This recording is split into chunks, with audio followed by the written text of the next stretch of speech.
Tonight we are standing beneath a sky so clear that every star seems suspended above the sleeping world like a silver lamp. The sea lies quiet, beyond distant cliffs. Olive trees whisper softly in the night wind. Somewhere below, waves brush ancient stone with a rhythm older than memory itself. And tonight our journey begins with a mystery.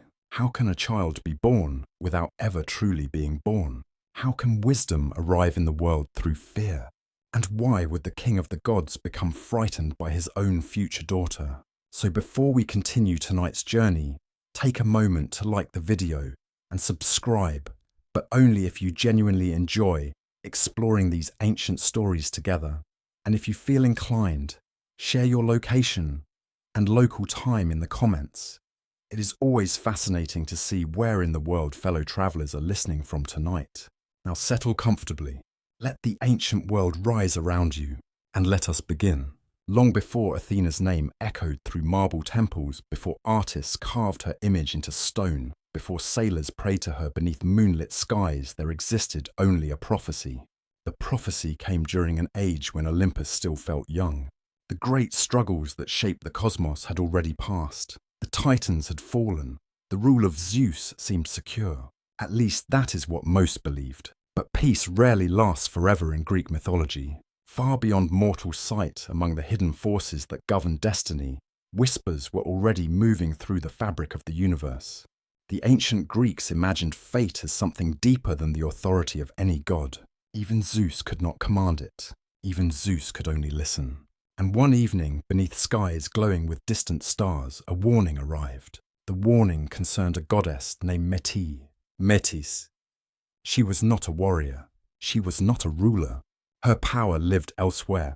Metis embodied wisdom, cleverness, and careful thought. She understood hidden paths through difficult problems. She saw possibilities that others missed. Some ancient traditions described her as one of the wisest beings ever created. Others suggested she possessed knowledge so deep that even the gods approached her with caution. And Zeus loved her, perhaps because wisdom complemented power. Perhaps because he admired what she represented, or perhaps because destiny had already begun weaving its design. The stories differ. Ancient traditions rarely agree completely. Some researchers believe these differences preserve fragments of older religious beliefs that survived beneath later myths. Whatever the truth, Zeus chose Metis as his companion.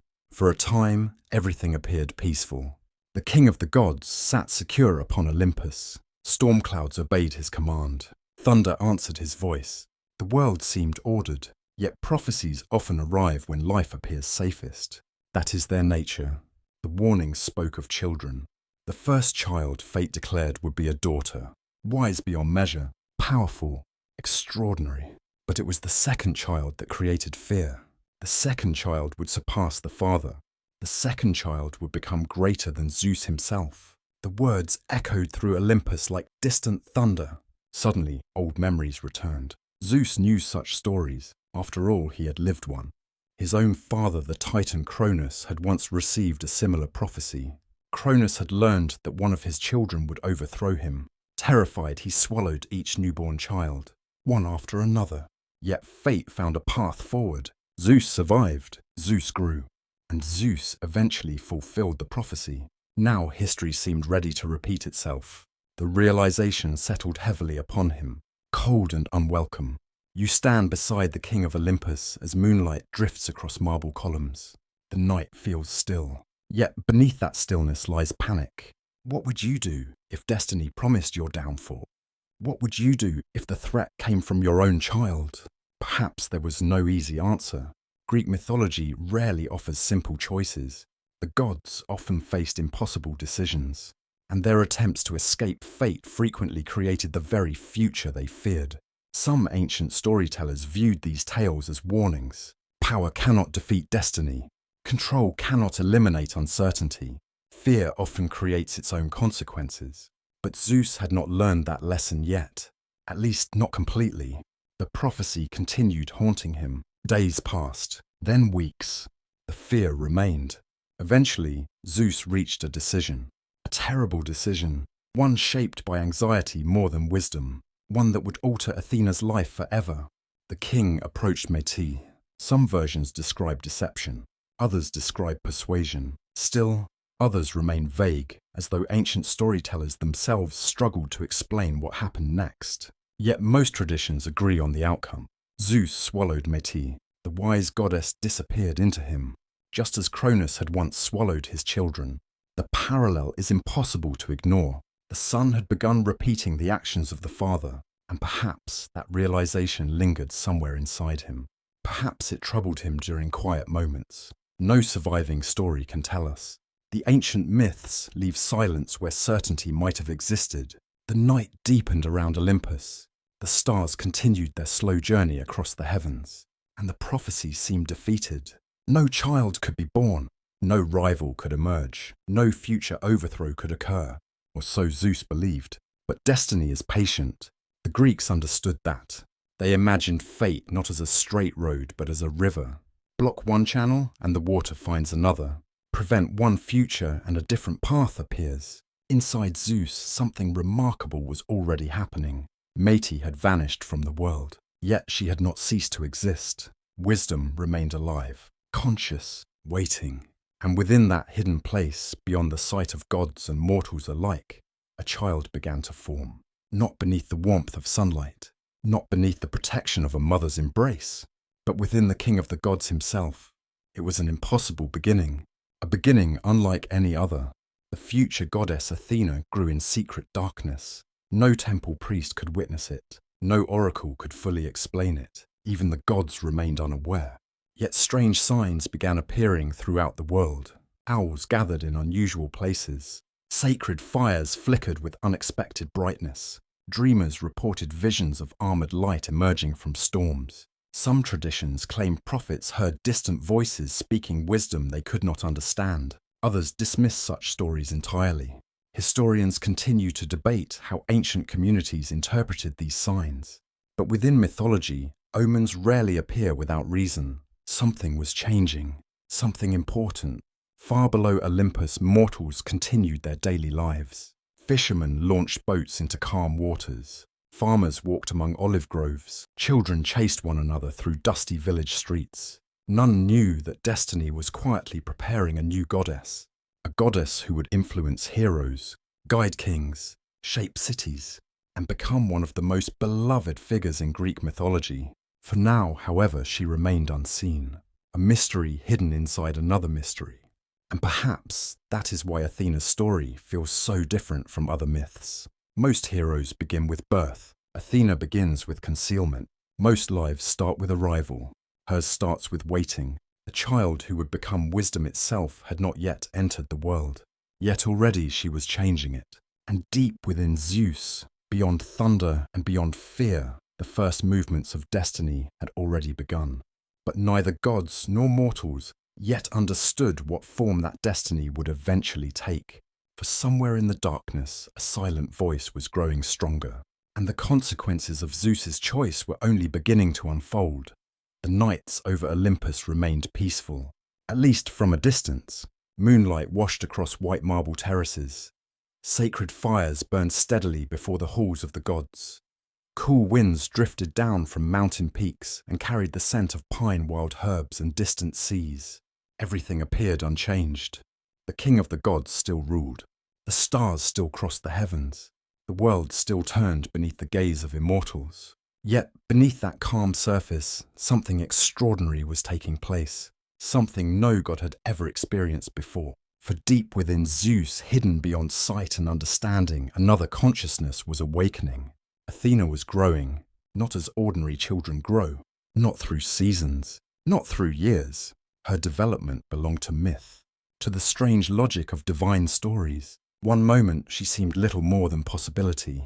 The next she possessed awareness, knowledge, curiosity. The Greeks imagined gods differently than mortals. Divine beings often arrived in the world already carrying pieces of their future selves. Athena was no exception. Even before her birth, wisdom surrounded her.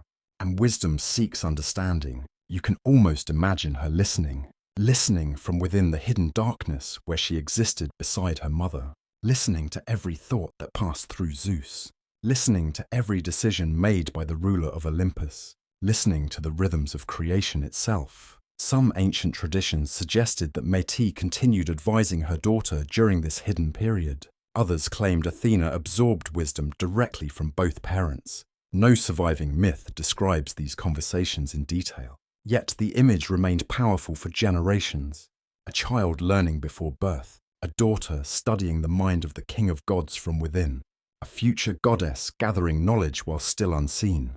It is a remarkable idea, and perhaps one reason Athena became associated not merely with intelligence but with understanding. Knowledge can be learned, wisdom must be cultivated. Far above the world, Zeus continued governing. He judged disputes among gods. He watched over storms. He maintained order throughout the cosmos. But gradually something changed. At first the change was subtle, almost impossible to notice. His decisions became more thoughtful. His judgments more balanced. His anger cooled more quickly. His actions showed greater patience. The transformation puzzled some of the gods. Zeus was powerful. He was clever. Yet patience had never been his most famous quality. Now, however, wisdom seemed accompanying him wherever he went. Some storytellers believed Athena's influence had already begun. Though unborn, she was shaping the world around her. Though hidden, she was becoming part of Olympus. The image fascinated ancient audiences. Father and daughter connected before they ever met. Their relationship beginning long before birth. And unlike many relationships among Greek gods, theirs would remain remarkably strong throughout mythological history. Yet another emotion also grew within Zeus: unease. The prophecy remained silent, but silence does not always bring comfort. Sometimes silence deepens fear, especially when the future remains uncertain. Certain nights brought troubling dreams. The Greeks paid careful attention to dreams. They believed gods often communicated through visions arriving in sleep. A dream could contain warnings, guidance, or glimpses of destiny. Several later traditions describe Zeus experiencing strange visions during this period. In one account, he sees an owl perched upon his throne. The bird does not threaten him, it merely watches. Patient, calm, certain. In another version, an olive tree grows from solid stone. Its roots spread across Olympus. Its branches reach beyond the clouds. No storm can uproot it. No lightning can destroy it. Elsewhere, storytellers spoke of armor gleaming inside darkness, a warrior waiting to emerge. No single version became universal. Ancient Greece contained many local traditions. Different regions preserved different memories. Yet the message remained similar. Something powerful approached, something inevitable. And Zeus could feel it. You walk beside him through moonlit courtyards. The air feels cool against your skin. Torches crackle softly beside polished columns. Above, countless stars shine with distant indifference. For a moment, the king pauses. Perhaps he senses movement within himself. Perhaps he hears an echo of thought, not entirely his own. Or perhaps he simply remembers the prophecy. No myth can answer with certainty. That uncertainty itself becomes part of the story. Because Athena's hidden existence remains one of mythology's great mysteries. What exactly happened during those months? How aware was she? How much influence did she possess? Ancient sources leave room for imagination, and imagination filled the silence. Meanwhile, Metis remained present, not visible, not free, yet not gone. Her wisdom endured. Many scholars note an important symbolic layer here. Zeus does not truly destroy wisdom. Instead, wisdom becomes part of him. It enters the center of divine authority. The king gains strength but also insight. Power and wisdom become linked. The symbolism would have resonated deeply with ancient audiences. A ruler guided only by force creates fear. A ruler guided by wisdom creates stability, at least in theory. Athena's future role begins taking shape inside this symbolic relationship. She will not become a goddess of chaos, nor a goddess of reckless war. She will represent disciplined thought, strategy, careful judgment, the intelligent use of power. Yet even wisdom carries burdens. The first signs of that burden soon appeared. Because Athena was not growing alone, she was growing inside someone else's life. Every decision Zeus made affected her.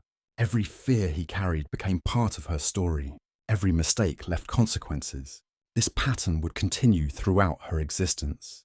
Again and again, Athena would inherit problems created by others. Again and again she would attempt to solve them, sometimes successfully, sometimes not. The seeds of that future already existed. Far below Olympus, strange reports continued spreading through the mortal world. An owl appeared repeatedly near a sacred shrine.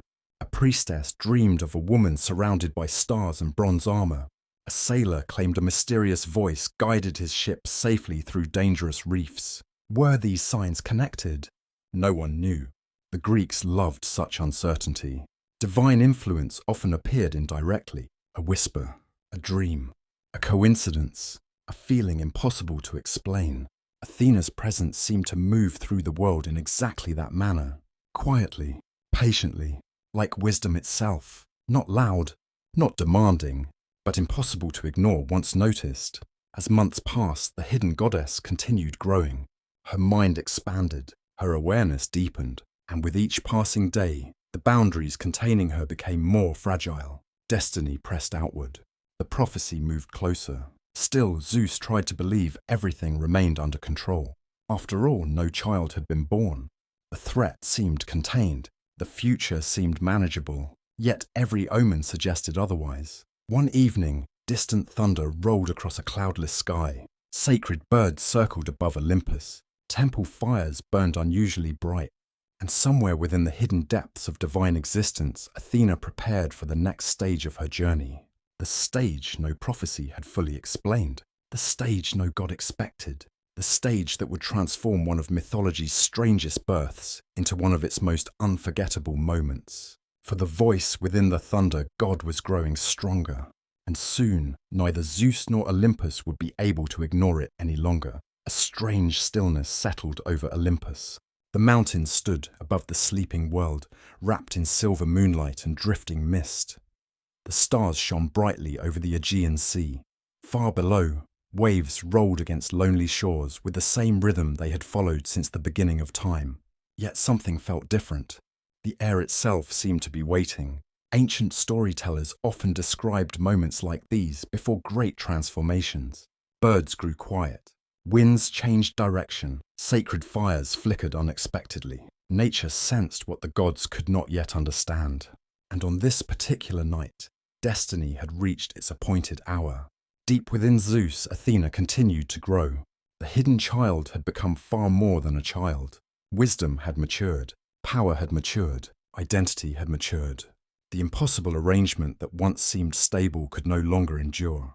Something had to change. At first, Zeus noticed only a small discomfort, a faint pressure, a dull ache, nothing more. The ruler of Olympus had survived wars against Titans. He had defeated monsters. He had faced enemies capable of shaking the foundations of creation. A headache hardly seemed worthy of concern. Yet the pain did not fade. Instead, it intensified. Hour by hour, moment by moment, the pressure spread through his head like gathering thunderclouds. Soon, even Zeus could no longer ignore it. You walk beside him through the halls of Olympus. The marble beneath your feet feels cold. Torchlight dances against towering columns. The scent of burning cedar drifts through the air. Around you, servants and lesser divinities glance nervously toward the king. Something is wrong. Everyone can feel it. Zeus attempts to continue his duties. He listens to petitions. He issues commands. He maintains the appearance of control. But each task becomes more difficult.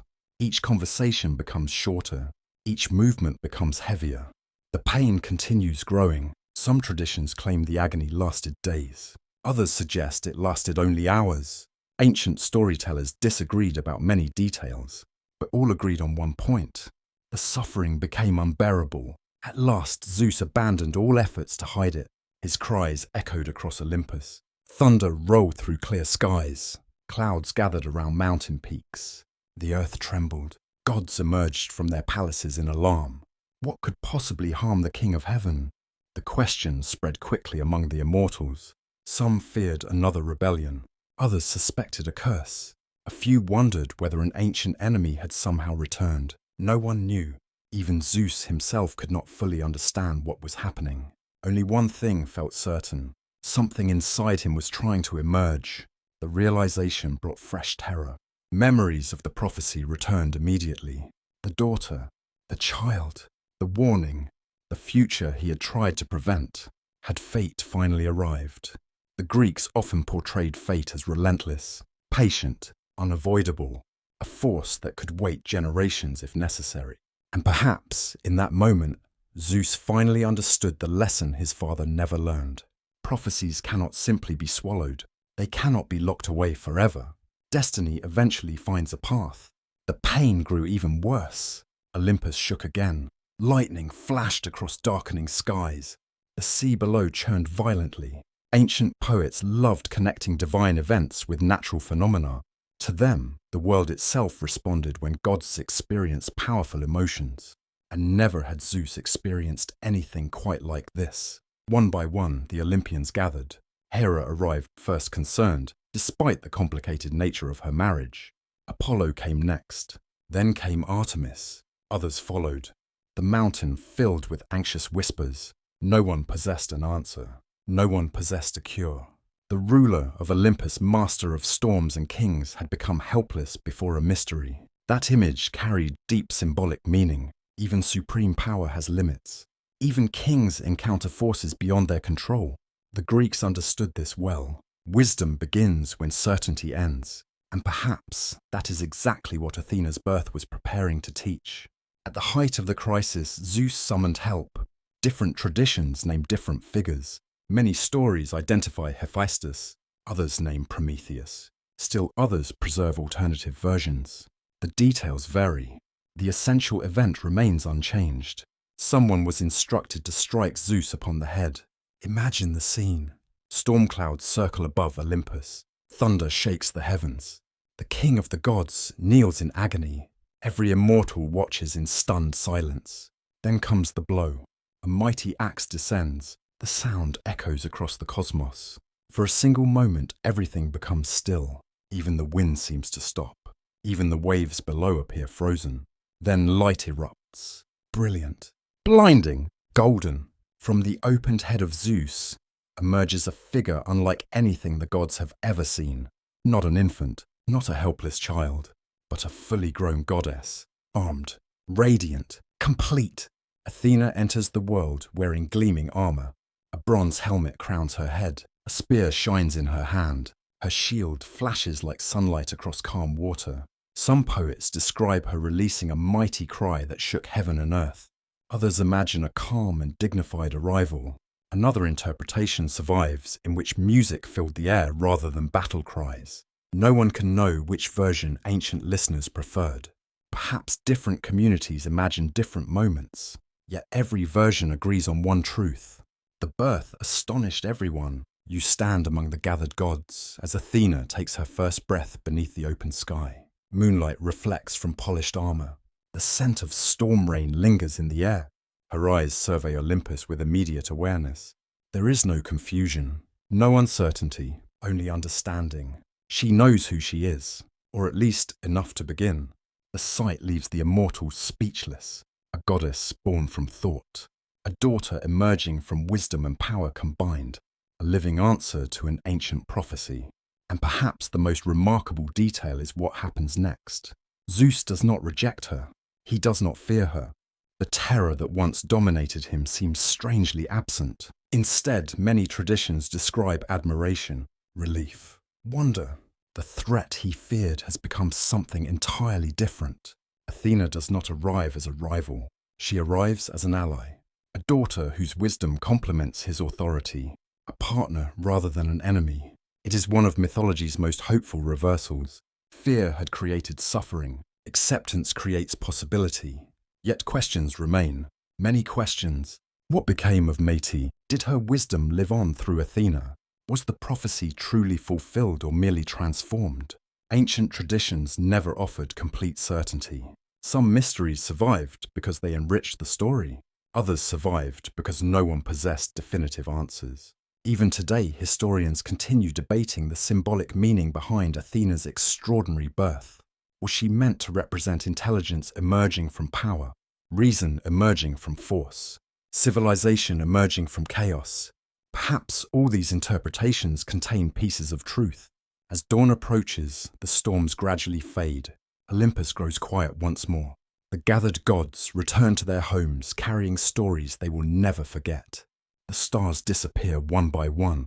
The horizon brightens, and Athena stands upon the sacred mountain for the first time.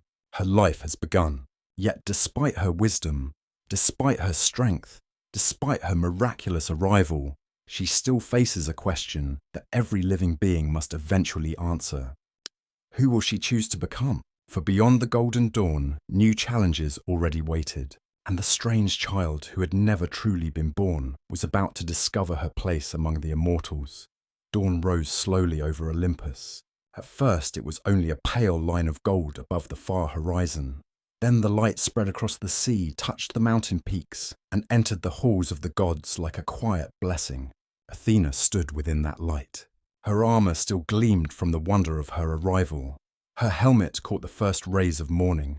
Her spear rested in her hand, not raised for battle, but held with calm purpose. Around her, Olympus breathed again. The storm had passed. The cries of Zeus had faded. The fear that gathered around the divine court had loosened its grip. Yet nothing was truly the same. A new goddess had entered the world. And unlike other divine children, Athena had arrived carrying the weight of a mystery no one fully understood. You stand beside her on a marble terrace overlooking the sleeping earth. Below, mist hangs over forests and valleys. Rivers shine like silver threads. The air tastes cool, sharp and clean after the storm.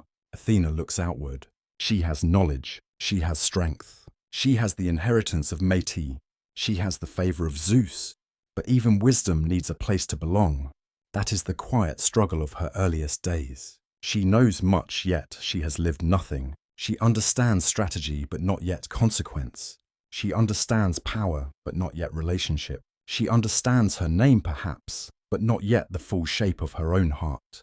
This is important, because Athena's story is not only the story of a miraculous birth, it is also the story of a goddess learning what wisdom must become. Wisdom can be cold. Wisdom can observe from a distance.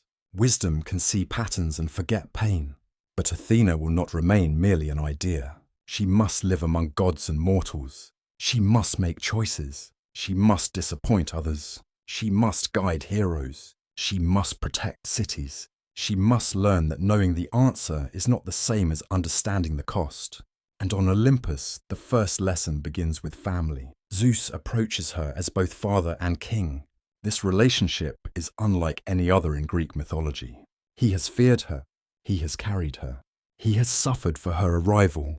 And now before him she stands fully formed. Many ancient traditions show Athena as Zeus's favourite child, his trusted counsellor, his defender, the goddess who sits closest to his authority. But such closeness begins with unease. You can feel it in the quiet between them. Zeus studies her with wonder, perhaps also with caution. Athena studies him with equal care. She knows his power from within. She's heard the thunder of his thoughts. She has grown in the hidden chambers of his fear. No other child could know a father so intimately. No other daughter could understand so clearly the weakness beneath the crown. And this knowledge creates both bond and burden. Athena may love Zeus. She may honour him, but she will never be naive about him.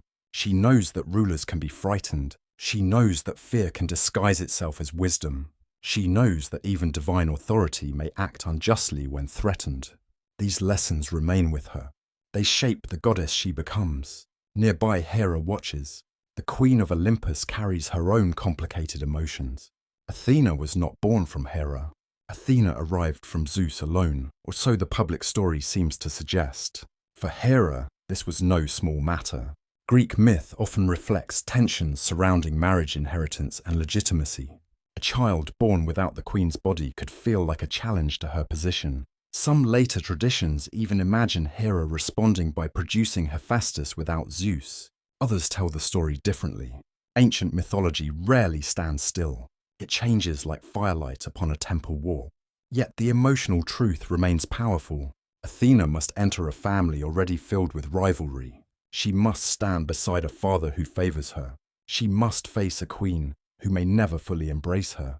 And she must learn how to exist without becoming another spark in Olympus's endless conflicts. This requires restraint, a kind of wisdom deeper than cleverness. Not every battle should be fought.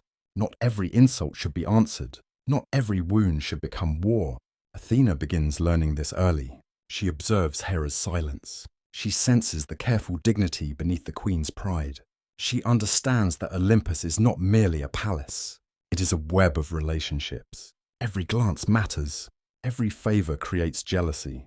Every alliance has a price. The gods may be immortal, but their emotions are deeply familiar. They desire recognition. They fear humiliation. They remember slights. They compete for honor.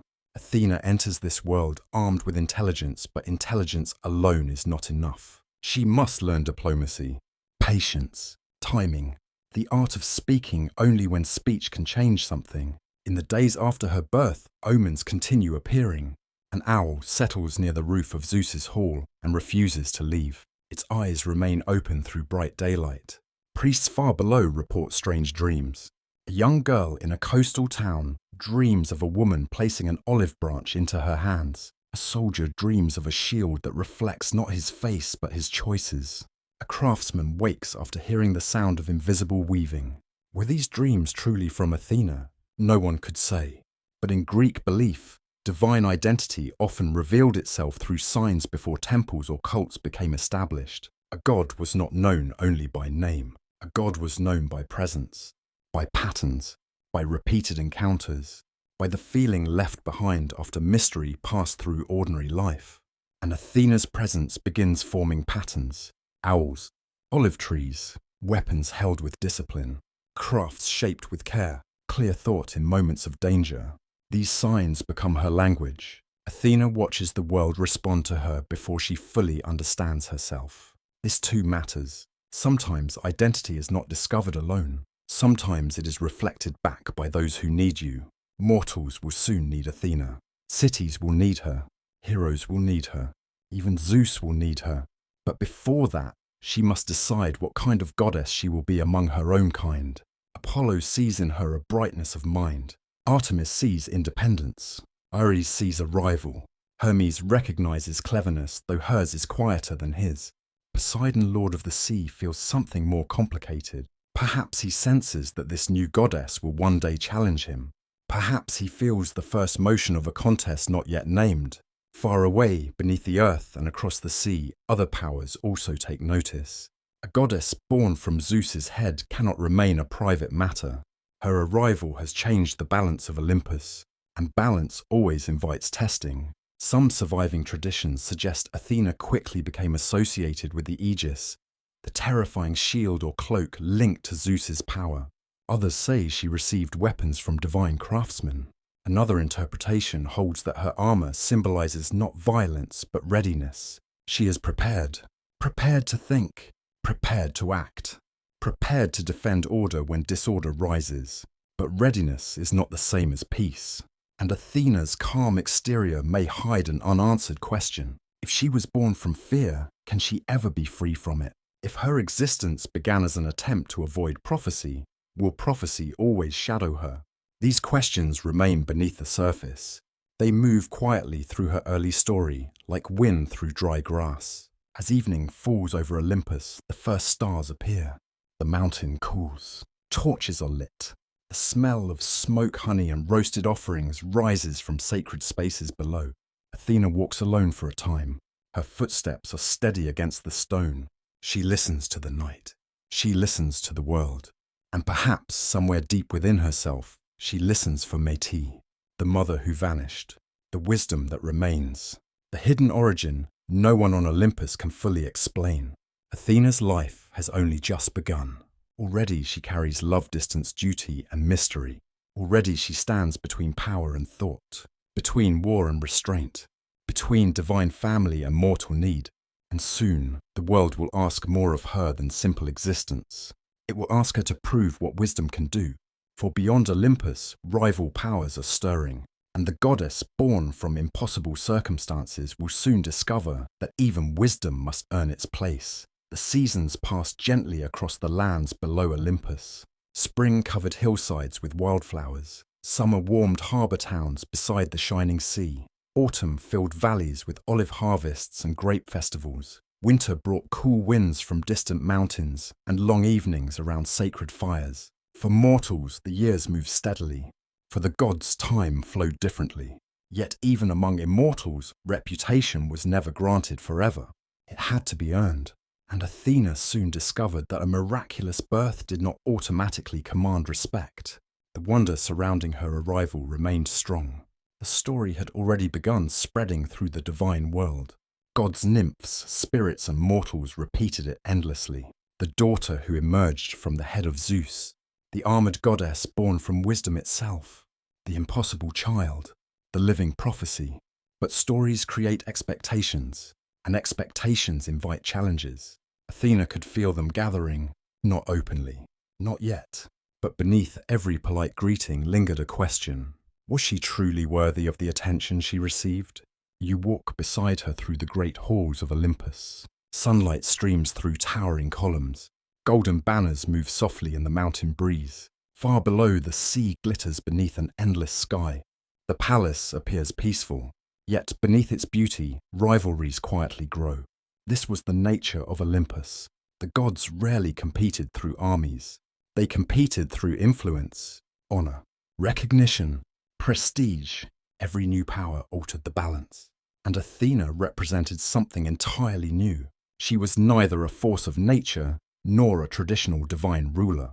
She embodied thought itself, strategy, discipline, judgment. These qualities impressed some gods. Others felt threatened. Among them stood a figure who could not have been more different: Ares. If Athena represented controlled warfare, Ares represented its opposite. He embodied battle's fury, the roar of armies, the rush of blood, the chaos of violence. To many Greeks, Ares symbolized the destructive side of war. Athena symbolized the intelligent side. The contrast fascinated ancient storytellers. Both possessed martial power, yet they expressed it differently. One charged forward, the other planned. One relied on force, the other relied on understanding. The rivalry between them would shape countless myths. Its first signs appeared early. One afternoon, as the gods gathered for a feast, a discussion turned towards strength. At first, the conversation seemed harmless. The Olympians often debated their talents. Apollo praised music. Hermes praised cleverness. Poseidon praised endurance. Soon, however, the discussion shifted toward power. Ares laughed. To him, the answer seemed obvious. Power belonged to warriors. Victory belonged to the strongest. Fear conquered opposition. The battlefield decided truth. Athena listened quietly. Then she offered a different perspective. Victory without wisdom creates future enemies. Strength without planning wastes itself. Fear may win battles, but it rarely creates peace. The room grew silent. The disagreement revealed something deeper than personal rivalry. It revealed two visions of power. Ancient Greek audiences understood this immediately. The debate reflected real questions. What makes a leader effective? What creates lasting success? Can strength alone build civilization, or does wisdom ultimately matter more? Athena's answers would define her entire life. Yet answers alone were never enough. She would need proof, and proof soon arrived. A warning appeared one night. The Greeks loved omens. They watched birds, storms, dreams, and sacred flames for signs of divine intention. On this occasion, the sign came through a dream. Several temple attendants reported the same vision. A bronze owl flew across a dark sky. Behind it followed a flock of hawks. The owl did not flee. It did not attack. Instead, it climbed steadily higher until the hawks disappeared into cloud and shadow. Priests debated the meaning. Some interpreted the dream as a sign that wisdom would overcome aggression. Others believed it predicted future conflict among the gods. No one could be certain. Yet Athena remembered the vision. The image remained with her. The patient owl, the pursuing hawks, a lesson hidden within symbolism. Sometimes the strongest response is not immediate confrontation. Sometimes the wisest path is elevation, perspective, distance. This understanding soon received its first test. A dispute emerged among several lesser divine beings.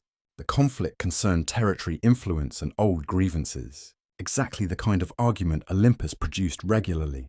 Traditionally, such disputes ended through intimidation. Someone stronger imposed a solution. Someone weaker accepted defeat. Athena proposed another approach. She listened to every side. She examined past agreements. She identified the original source of the problem. Then she crafted a compromise. To everyone's surprise, it worked. The conflict ended peacefully. No punishments, no violence, no humiliation, just resolution. The result impressed many observers. It also attracted attention. For the first time, the gods witnessed Athena applying wisdom rather than merely speaking about it. The distinction mattered. Ideas become powerful when they demonstrate results. And Athena's results began accumulating. Again and again, she solved problems others considered impossible, not through magic, not through force, through understanding. You accompany her across Olympus during these early years. You notice how often others seek her counsel. A craftsman asks advice about a difficult design. A nymph seeks help resolving a disagreement. A young deity requests guidance before making an important decision. Athena rarely provides simple answers. Instead, she asks questions. She encourages reflection. She teaches others to think clearly. This becomes one of her defining qualities. She does not merely give wisdom, she cultivates it. Yet success brought new challenges. Praise can be dangerous. The Greeks understood this deeply. Too much admiration often led to pride, and pride frequently invited disaster. Athena knew the risk, or at least she believed she did. Still, the growing respect surrounding her felt satisfying, perhaps more satisfying than she wished to admit. After all, she had emerged into a world already questioning her legitimacy. Recognition offered reassurance, proof that she belonged, proof that she mattered. This emotional need made her more vulnerable than she realized. Wisdom does not eliminate human or divine desires. It simply makes them easier to recognize, not necessarily easier to resist. One evening, Zeus invited Athena to sit beside him during a gathering of the Olympians. The gesture carried enormous significance. Position mattered in ancient courts. Seating reflected status, influence, favor. By placing Athena near his throne, Zeus made a public statement. She was not merely another daughter. She was becoming a trusted advisor. The sight did not go unnoticed. Some gods welcomed it, others remained silent. A few resented it openly. Relationships throughout Olympus began shifting. Athena's rise had truly begun. Yet the closer she moved toward power, the greater her responsibilities became. A new dream soon appeared. This time, Athena herself experienced it. She stood within a vast olive grove beneath moonlight. Thousands of silver leaves moved in a gentle wind. At the grove's center stood a tree larger than all the others. Ancient, radiant. Its roots disappeared deep into the earth. Its branches touched the stars. As Athena approached, an unseen voice spoke. Not loudly, not threateningly, simply with certainty. Many will seek your gifts. Then silence. Nothing more. The dream ended. The message lingered. Many will seek your gifts. A blessing, a warning, or perhaps both. Because gifts create expectations, and expectations create obligations. Athena would soon discover that wisdom attracts those who need guidance. Heroes, kings, cities, entire civilizations. Her influence would spread far beyond Olympus. But influence always comes with a price. For every person helped, another may feel neglected. For every conflict resolved, another emerges elsewhere. No wisdom can solve everything. No goddess can answer every prayer. The realization waited just beyond the horizon. For now, however, Athena continued ascending. Her reputation strengthened. Her confidence grew. Her place among the Olympians became increasingly secure. And far below Olympus, beside rocky hills overlooking the sea, a city was preparing to shape her destiny forever. A city that did not yet bear her name. A city that would soon force her into a contest unlike any she had ever faced. And the consequences of that contest would echo through thousands of years of memory. Far below Olympus, where sea winds carried the scent of salt and olive leaves, a rocky hill rose above the surrounding land. It was not the tallest mountain in Greece, nor the most fertile valley. Yet something about the place seemed destined for importance. The hill stood strong against the sky. Its stone caught the sunlight from dawn until dusk. Travelers could see it from great distances. Fishermen recognized it from the sea. Shepherds knew its outline against the stars. And for generations, people had gathered there to build homes, markets, shrines, and dreams. You stand upon that rocky height. The morning air feels cool. White gulls circle overhead. Below, narrow roads wind through growing settlements. Beyond them stretches the brilliant blue sea. The city is still young, still becoming itself, yet already its people understand a simple truth. They need a protector, not merely a ruler, not merely a powerful god, a guardian whose gifts will shape their future. This belief eventually draws the attention of Olympus, and among the immortals, two divine powers become interested in claiming the city.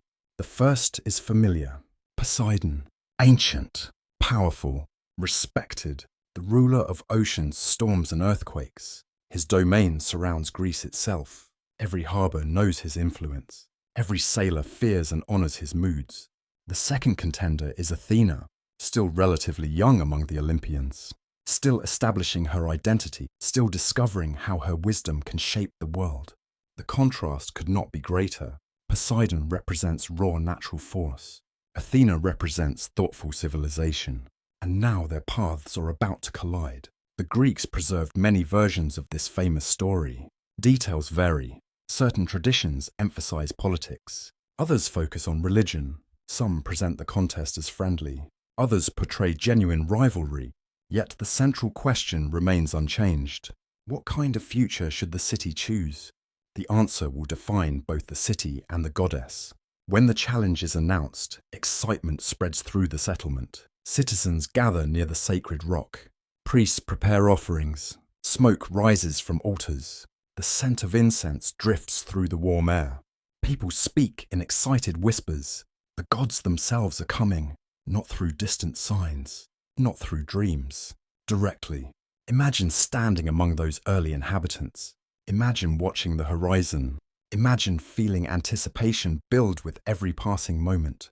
Would you choose the sea or wisdom? Would you prefer power or prosperity? The decision seems impossible. Then Poseidon arrives. The sea god never enters quietly. Clouds gather above the coast. Waves crash against cliffs. The earth trembles beneath your feet.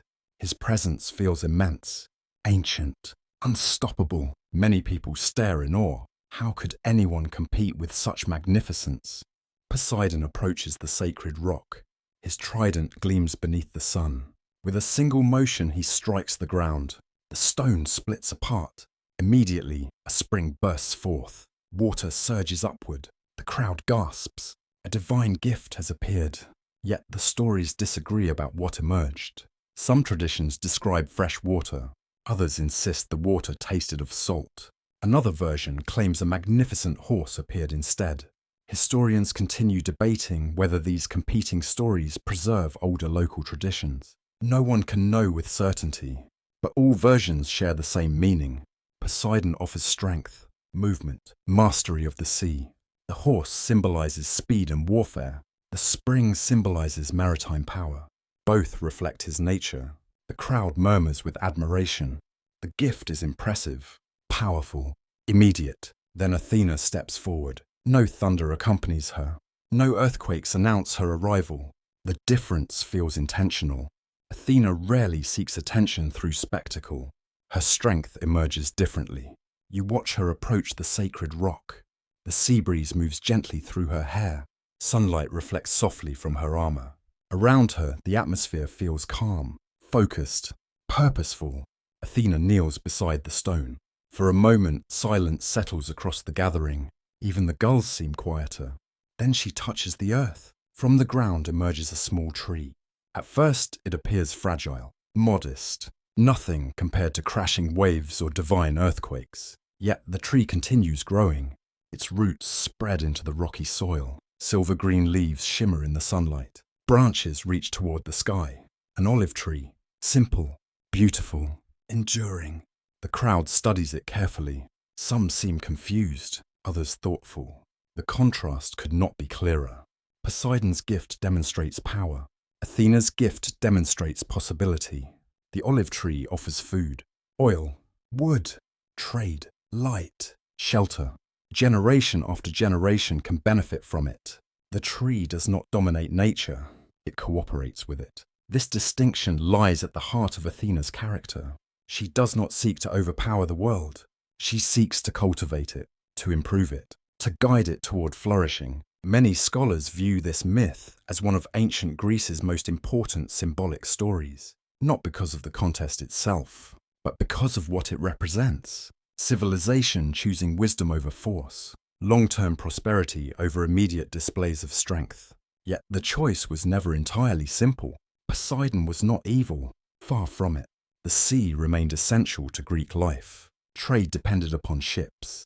Food came from coastal waters. Travel required maritime routes. The contest was not good against bad. It was one vision of success competing against another. That complexity gives the story lasting power. The city's leaders now face their decision. Some traditions claim the citizens voted. Others describe local rulers making the choice. A few myths involve divine judges. Again, certainty remains elusive. Ancient traditions often preserve multiple memories simultaneously. Eventually, however, the outcome becomes clear. Athena's gift wins. The olive tree secures her victory. The city chooses her protection. And from that day forward, the settlement becomes known as Athens, the city of Athena. The moment changes everything. For the first time, Athena possesses something uniquely her own. Not merely a title, not merely a reputation, a people, a place, a living relationship with mortals. The emotional significance should not be underestimated. Athena has spent much of her existence proving herself, proving her worth, proving her wisdom. Now an entire city has chosen her, not because they fear her, not because they are forced, because they believe in her vision. Yet victory brings consequences. Poseidon does not celebrate the outcome. Ancient myths describe his disappointment in various ways. Some speak of anger, others describe wounded pride. A few traditions suggest lasting resentment. The details differ. The tension remains. Athena's triumph creates a rival, a powerful one. This pattern will repeat throughout her life. Every success generates new responsibilities. Every achievement alters relationships. Nothing exists in isolation. The consequence chain continues. That evening, as sunlight fades across the city, priests light sacred fires beside the olive tree. The leaves shimmer in the twilight. The air smells of smoke and earth. Families gather to celebrate. Songs drift upward into the darkening sky. Athena watches, perhaps with pride, perhaps with gratitude, perhaps with a sense of purpose deeper than either emotion. For the first time, she can see how wisdom transforms lives, not through speeches, not through abstract ideas, through tangible gifts, through practical benefits, through patient cultivation. The olive tree becomes more than a symbol. It becomes a promise that intelligence can create prosperity, that patience can outperform force, that civilization grows through care rather than conquest alone. The lesson will remain central to Athena's identity forever. Yet another omen appears before the night ends. As stars emerge overhead, an owl lands among the branches of the newly grown tree. The bird remains motionless, watching, waiting. Several priests interpret the sight as a blessing. Others see a warning, a reminder that wisdom must remain vigilant. Athena studies the owl carefully. Somehow the image feels important, as though destiny itself has left a message. Because victory is only the beginning. Fame is approaching. Devotion is approaching. And with admiration comes a danger Athena has not yet fully faced. The danger of pride. A danger that soon will arrive, wearing a human face. And the lessons it brings will trouble the goddess for centuries to come. The olive tree continued growing. Its roots spread deeper into the rocky earth. Its branches stretched wider with every passing season. Travelers arriving in Athens paused to admire it. Merchants spoke of it in distant ports. Priests tended its sacred ground with great care. And as the tree flourished, so did Athena's reputation. Across Greece, her name became increasingly familiar. Builders prayed to her before raising temples.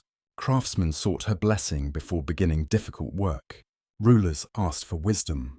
Warriors requested guidance. Sailors carried small images of owls carved into wood and bone. Everywhere people looked toward Athena. The admiration felt deserved. After all, she had earned it. You walk beside her through the growing city that bears her name. Morning sunlight warms white stone streets. The smell of baking bread drifts from nearby homes. Children chase one another between market stalls. Artisans shape bronze, clay and marble into objects of beauty. Everywhere you look, human effort transforms the world. And everywhere Athena sees reflections of her gifts. Intelligence, skill, discipline, creativity. These qualities delight her.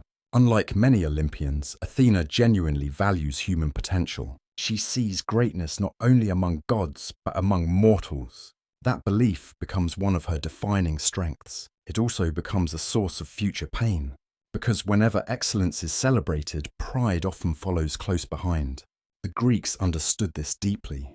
They had a word for dangerous arrogance: hubris. Hubris was not simple confidence, nor healthy ambition.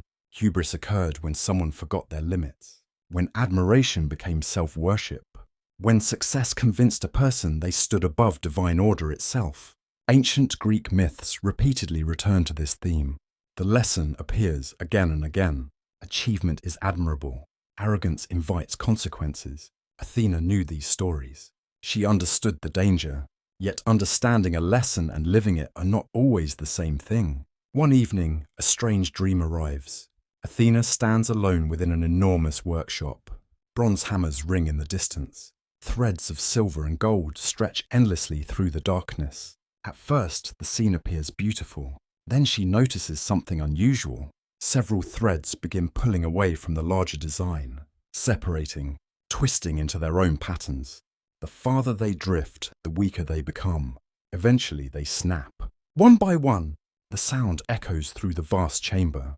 Then a voice speaks. Quiet, ancient, impossible to locate. Skill remembers its source. The dream ends. Athena awakens thoughtful. The message feels important, yet its meaning remains uncertain.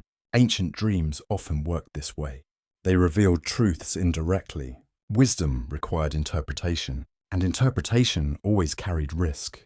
For now, Athena sets the dream aside. Other matters demand her attention. The city grows rapidly. Temples multiply. Festivals become grander. Poets compose songs in her honor. The connection between goddess and city deepens. This relationship brings satisfaction, perhaps even happiness. Athena rarely experiences joy in the carefree way some gods do. Her nature remains too thoughtful, too reflective, yet watching human communities flourish under her protection fills her with quiet pride. The feeling seems harmless. Perhaps it is. Yet pride, even justified pride, must be handled carefully. The same warning applies to mortals, and soon Athena begins witnessing how admiration affects them. A young architect creates a remarkable building. People praise him endlessly. At first he remains humble. Later he dismisses criticism. Eventually he ignores advice entirely. His next project collapses.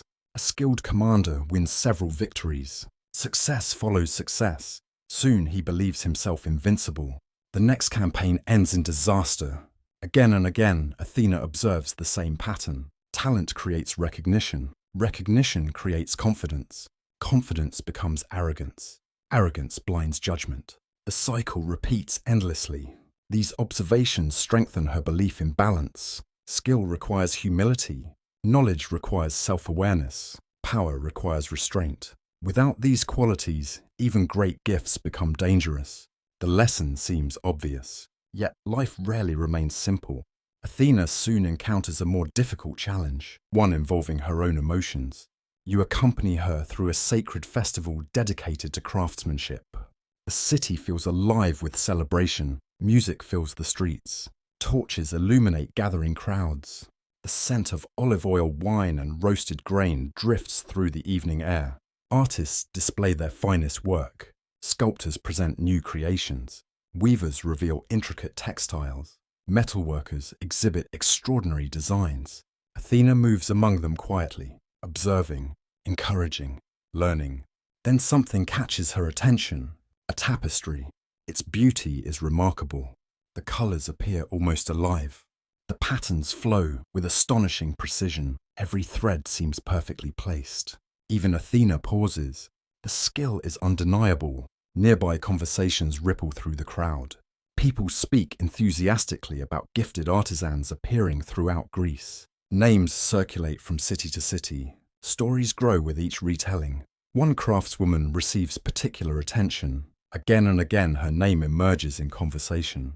Some describe her as unmatched, others call her extraordinary. A few claim her talent approaches divine levels. Athena listens carefully. Not offended, not yet. In fact, she feels curiosity. Human excellence pleases her. She wants mortals to create beautiful things. She wants them to develop their gifts. She wants them to reach their fullest potential.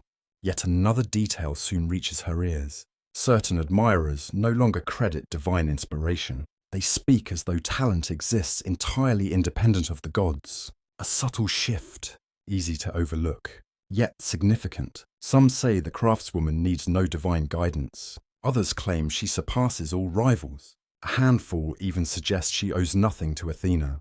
The comments spread slowly, like sparks drifting across dry grass. Most mean no disrespect. Most simply admire exceptional ability. But admiration can distort perspective. The line between appreciation and arrogance grows thin. Athena remembers her dream. Skill remembers its source. The words return unexpectedly. And with them comes uncertainty. What exactly is the relationship between divine gifts and human achievement? Do the gods create talent?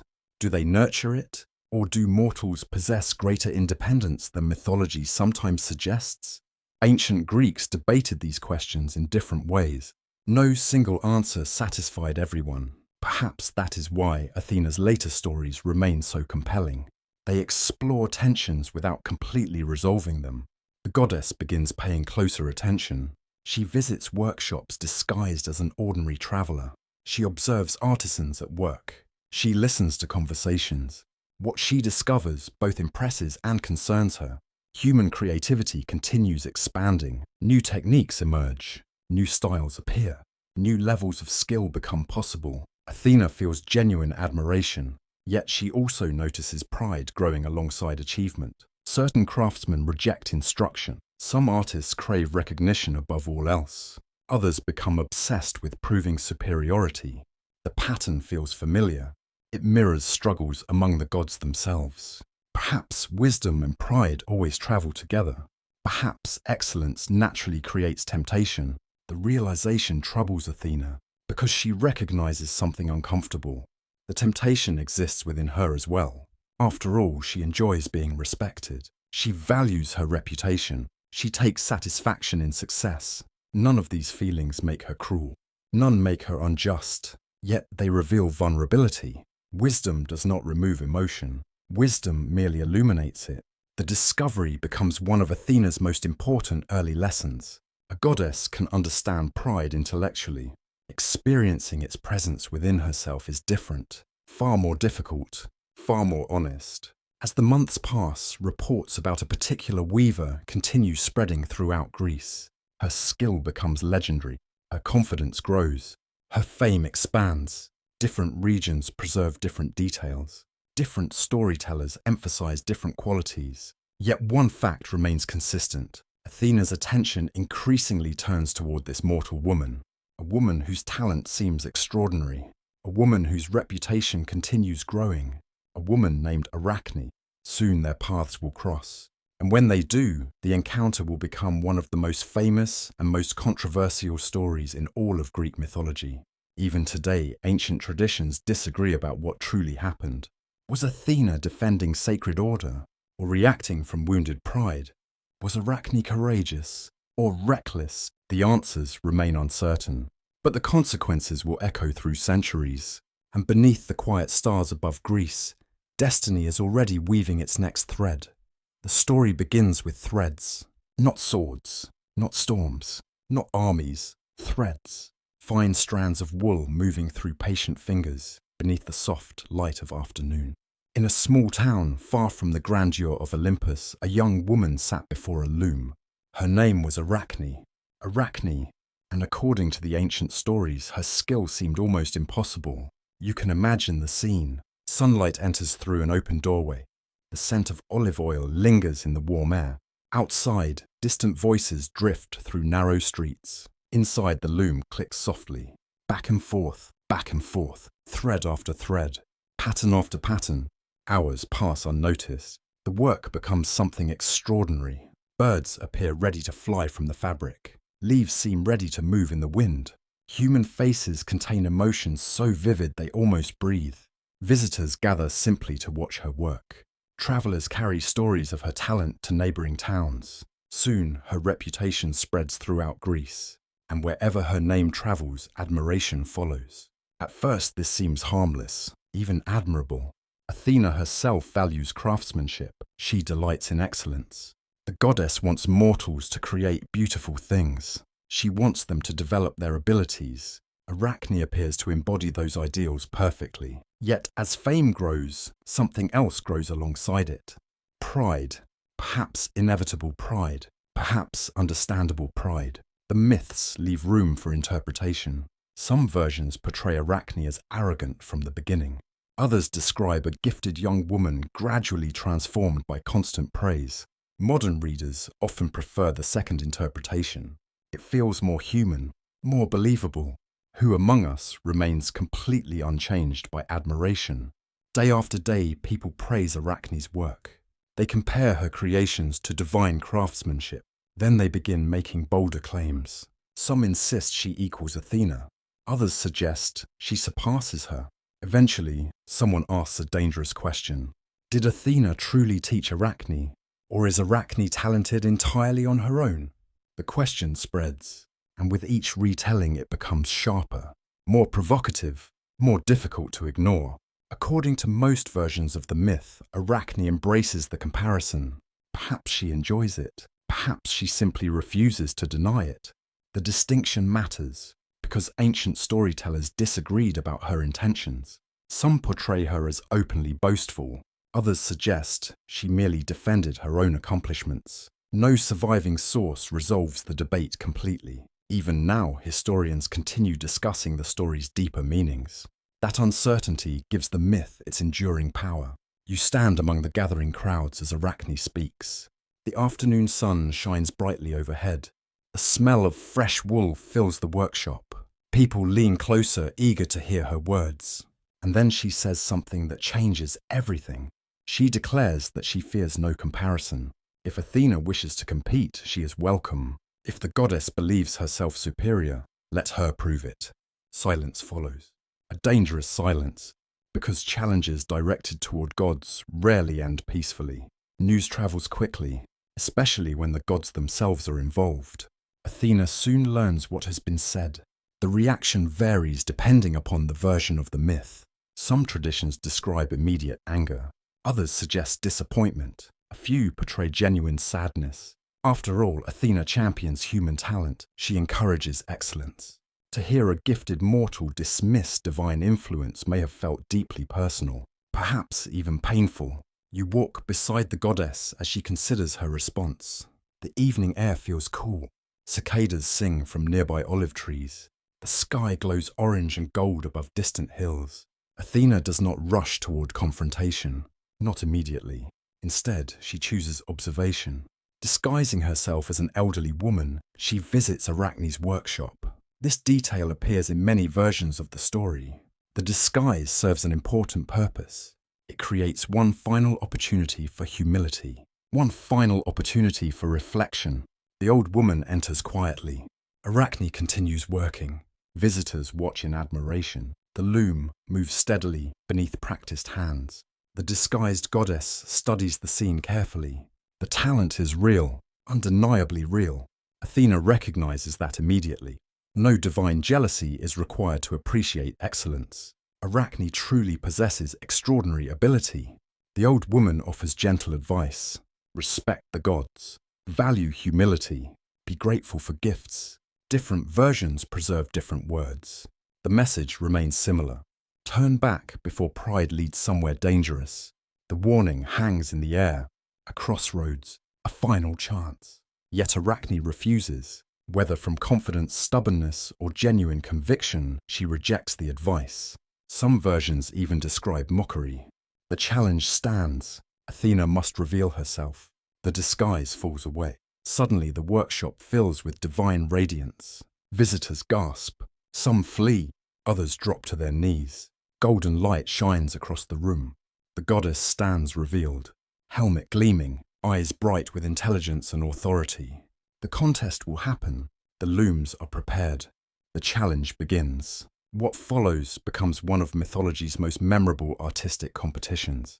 Athena weaves first. Her tapestry depicts the majesty of Olympus, the power of the gods, the order sustaining the cosmos. Every thread reflects precision, balance, mastery.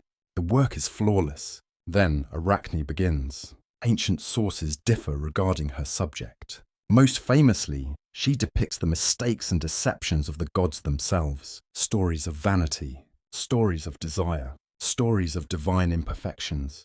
The choice is daring, perhaps reckless, yet also courageous. The tapestry challenges authority through art, and according to nearly every version, the craftsmanship equals Athena's own. This is the crucial detail. Arachne does not fail. She succeeds. Her weaving is magnificent. Even Athena cannot deny it. You move through the silent workshop as both creations hang completed. Visitors stare in astonishment. The colours glow beneath afternoon light. The patterns seem alive. No flaw can be found. Not one. And here the myth reaches its most difficult moment. Because wisdom faces a test. A test not of intelligence but of emotion. Athena sees perfection. She sees talent. She sees truth expressed through artistic skill. Yet she also sees challenge, defiance, public criticism. Different traditions describe what happens next differently. Some claim Athena becomes furious at the insult toward Olympus. Others emphasize wounded pride. A few versions portray divine justice rather than anger. The ambiguity remains intentional. The myth invites reflection rather than certainty. Whatever the exact reason Athena reacts, the tapestries are destroyed. The contest ends not with celebration, but tragedy. Arachne's fate follows. In the most familiar version, the young woman is transformed into a spider, condemned or perhaps permitted to weave forever. The image is unforgettable. A weaver becoming the very creature associated with endless weaving, punishment and symbolism intertwined. Yet even ancient audiences seem to have wrestled with the outcome. The story survives because it feels uncomfortable. Athena is not entirely right. Arachne is not entirely right. Both possess admirable qualities. Both possess flaws. Wisdom and pride become tangled together, like threads in a complicated tapestry. You stand beside Athena after the transformation. The workshop has grown quiet. Evening shadows stretch across the floor. Dust drifts through fading sunlight. The victory feels hollow. Perhaps because it is. Athena has defended divine authority, yet she has also learned something troubling. Wisdom does not make one immune to emotion. Even the goddess of wisdom can act imperfectly. This realization becomes a turning point, one of the most important in her life. The experience humbles her, not immediately. Growth rarely happens instantly, but the lesson remains. Again and again throughout later myths, Athena displays greater patience, greater restraint, greater understanding of human weakness. Perhaps Arachne's story helped shape that development. Perhaps the goddess learned as much from the encounter as the mortal did. The ancient Greeks left that possibility open. As night settles over Greece, stars begin appearing above the dark hills. The loom stands silent. The contest is over, yet its questions remain alive. What is the relationship between talent and humility? Can wisdom exist without compassion? Should authority welcome criticism or suppress it? The myth offers no final answers, only reflection. And far beyond the workshop, another chapter of Athena's life is already beginning. Because her greatest influence will not come through contests. It will come through guidance. Soon heroes will seek her counsel. Soon kings will ask for her wisdom. Soon she will discover that shaping destinies is far more difficult than winning arguments. And the first of those heroes is already moving toward his fate. Night settled gently across Greece. Moonlight flowed over mountains and olive groves. Silver reflections danced across quiet harbours. Sacred fires flickered before shrines dedicated to countless gods. Far above the sleeping world, Athena stood upon the heights of Olympus. The cool wind moved through her hair. Stars filled the heavens. Below, thousands of mortal lives unfolded simultaneously. Children slept beneath wool blankets. Sailors watched distant horizons. Farmers prepared for another day. As kings worried over fragile kingdoms, poets searched for inspiration. Each life seemed small when viewed from Olympus. Yet Athena had begun to understand something important. History is shaped by individuals. A single decision can alter generations. A single act of courage can become legend. A single mistake can echo for centuries. This realization changed her. The lesson of Arachne remained fresh in her memory. Wisdom alone was not enough. Guidance mattered. Relationships mattered. Helping others grow mattered. Perhaps that is why Athena gradually became something unique among the Olympians. She did not simply seek worship. She sought partnership, especially with heroes. The Greeks loved heroes, not because heroes were perfect. Quite the opposite. Heroes fascinated audiences because they struggled, they doubted, they failed, they suffered. Unlike gods, heroes stood between mortality and greatness. Every triumph carried risk. Every victory carried cost. Athena saw herself reflected in that struggle. Not perfectly, but enough to care. You walk beside her along a marble terrace overlooking the dark world below. The scent of cedar smoke drifts from sacred fires. Owls move silently through the night. Somewhere in the distance, thunder murmurs beyond the horizon. Athena's gaze remains fixed upon humanity, watching, waiting, learning. The transformation is subtle. Earlier in her life, she focused on proving herself. Now she begins focusing on what she can build through others. This shift becomes one of the defining themes of her story. Athena rarely seeks glory directly. Instead, she helps others achieve it. She becomes a mentor, a guide, a protector.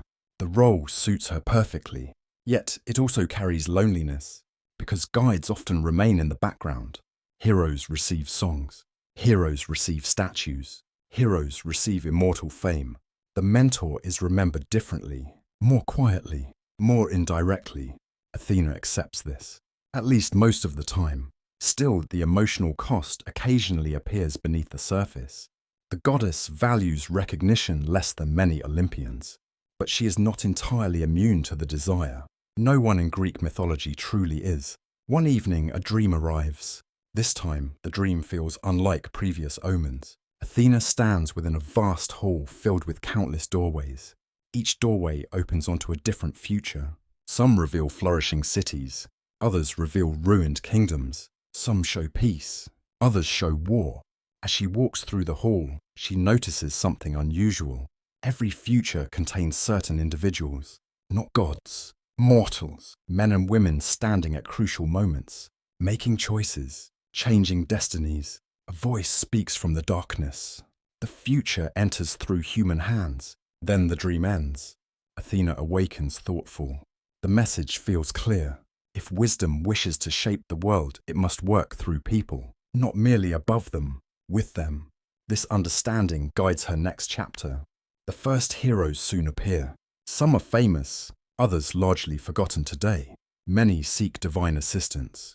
A few receive it. Athena proves selective. She does not support every warrior. She does not reward every king. Certain qualities matter to her. Intelligence, self-control, courage balanced by thought, the ability to learn. These characteristics attract her attention. Raw strength rarely does. This distinction separates her from many divine figures. Ancient audiences notice the pattern immediately. Athena consistently favors heroes who think, heroes who adapt, heroes willing to listen.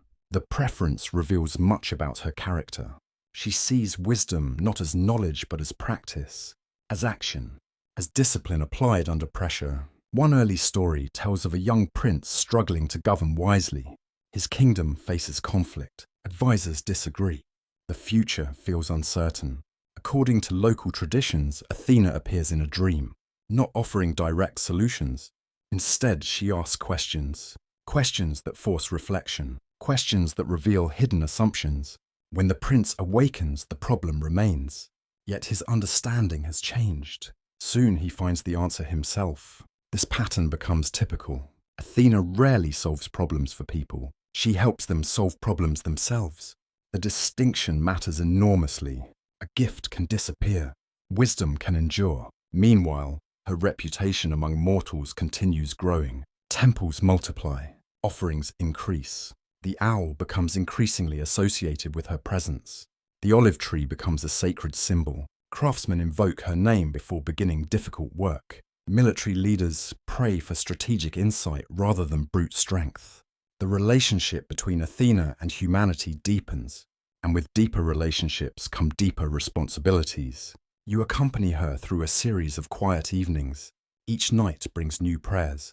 A sailor asks for safe passage. A mother requests protection for her child. A builder seeks inspiration. A judge hopes for fairness. The requests never end. Athena listens, not always responding, not always intervening, but listening. The image feels profoundly different from the rivalry and conflict often associated with Olympus. Here, the goddess becomes something closer to a guardian, a presence woven into daily life. The role changes her. Every prayer reminds her of human fragility. Every request reveals vulnerability. Mortals live brief lives. They age. They suffer. They die. Athena remains immortal, yet repeated contact with humanity creates empathy, perhaps even affection. The emotional bond grows stronger with time. Still, not all gods approve. Some Olympians find her approach puzzling. Why invest so much energy in mortals? Why care so deeply about temporary lives? The question surfaces repeatedly. Athena's answer remains mostly unspoken, yet her actions reveal it. Temporary things matter precisely because they are temporary. Courage means more when death exists. Wisdom means more when time is limited. Choice means more when consequences are real. Mortals possess something gods often lack: urgency. And urgency can create greatness. This philosophy soon attracts extraordinary individuals. Future heroes begin emerging across Greece. Young men and women whose names will survive for thousands of years. Some do not yet realize their destiny. Others actively seek it. Athena watches carefully, waiting for the right moment, waiting for the right person. Another omen arrives near the end of summer. A sacred owl appears atop a temple overlooking the sea. The bird remains there for 3 consecutive days. Priests interpret the sign differently. Some believe it predicts military victory. Others foresee political change. A few claim it signals the rise of a hero. No consensus emerges. The uncertainty feels familiar. Greek omens rarely offered complete clarity. Their purpose was not prediction alone. Their purpose was attention, to remind people that something important approached. And something important does. Far from Athens, across rocky coastlines and fertile valleys, a young man begins a journey that will place him among the greatest heroes in mythology. His path will lead toward monsters, toward impossible challenges, toward one of the most terrifying creatures ever imagined by the ancient world. Athena's role in that story has not yet begun, but destiny is already moving. The threads are already tightening, and for the first time, the goddess of wisdom is about to discover the immense responsibility that comes with guiding another person's fate. Because helping a hero succeed may be noble, but every heroic journey also demands sacrifice. And Athena will soon learn that even wisdom cannot protect everyone from suffering. The sea was calm that night. Moonlight drifted across the water in long silver paths. Fishing boats rocked gently in quiet harbours. The distant cries of seabirds faded into the darkness as Greece settled into sleep. Yet far from the peaceful shoreline, destiny was already stirring. Athena could feel it. For some time she had watched the lives of mortals unfold below Olympus. She had observed kings rise and kingdoms fall. She had witnessed courage, folly, wisdom, and despair. But every so often, a life emerged that seemed connected to something larger, a life standing at the crossroads of fate. One such life belonged to a young man named Perseus. Perseus! You stand beside Athena on a high marble balcony overlooking the sleeping world. A cool wind moves across Olympus. The scent of sacred cedar drifts through the night. Far below, scattered fires glow like tiny stars across the land. Athena's attention remains fixed upon a distant kingdom. There a young hero faces an impossible challenge. Like many heroes of Greek mythology, Perseus begins his story not with glory, but with danger. Ancient prophecies had already shaped his life. Warnings had surrounded his birth. Fear had influenced the decisions of kings. The pattern felt familiar. Athena recognized it immediately. After all, prophecy had shaped her own existence as well. Perhaps that connection explains why she took particular interest in him. Or perhaps another reason existed. The myths never say. Sometimes even divine motivations remain mysterious. The challenge facing Perseus appears hopeless. A powerful ruler has demanded the head of Medusa. Medusa, the very name inspires fear. Stories about her circulate throughout Greece. Some describe a monster, others preserve fragments of a more tragic figure. Even in antiquity, traditions disagreed. Historians continue debating how Medusa's story evolved over time. Yet one detail remains consistent. To look directly upon her is death. Her gaze turns living beings into stone. Warriors become statues. Travelers become monuments. Hope becomes silence. Many have attempted the journey. None have returned. Perseus is young, brave certainly, but bravery alone cannot overcome such a threat. Athena understands this immediately. Raw courage would lead him straight toward destruction. What he needs is wisdom, strategy, preparation, the very qualities she represents. This realization creates a turning point. For the first time, Athena chooses to guide a hero through one of mythology's greatest challenges. Not from a distance, not through vague signs, directly. The decision carries weight, because intervention creates responsibility. Once you influence someone's path, you become connected to its outcome. Athena knows this, yet she proceeds. One evening, as Perseus prepares for his dangerous quest, a dream comes to him. The dream feels unusually vivid. He stands beside a still lake beneath a sky filled with stars. The water reflects the heavens perfectly. Not a single ripple disturbs its surface. Then a voice speaks. Calm, clear, gentle. Sometimes truth is seen indirectly. The dream ends. Perseus awakens thoughtful. He cannot fully explain what he has experienced, yet the message remains. And somewhere on Olympus, Athena watches.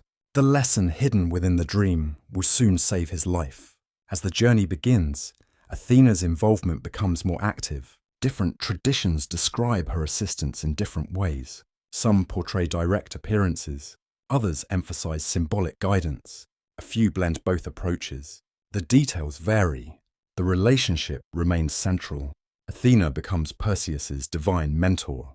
You travel beside them through imagination, across rocky coastlines, through remote valleys, toward lands filled with uncertainty. The road feels long. The air grows colder. Mountains rise against distant horizons. Every step carries the hero closer to danger, and every step reveals why Athena values preparation.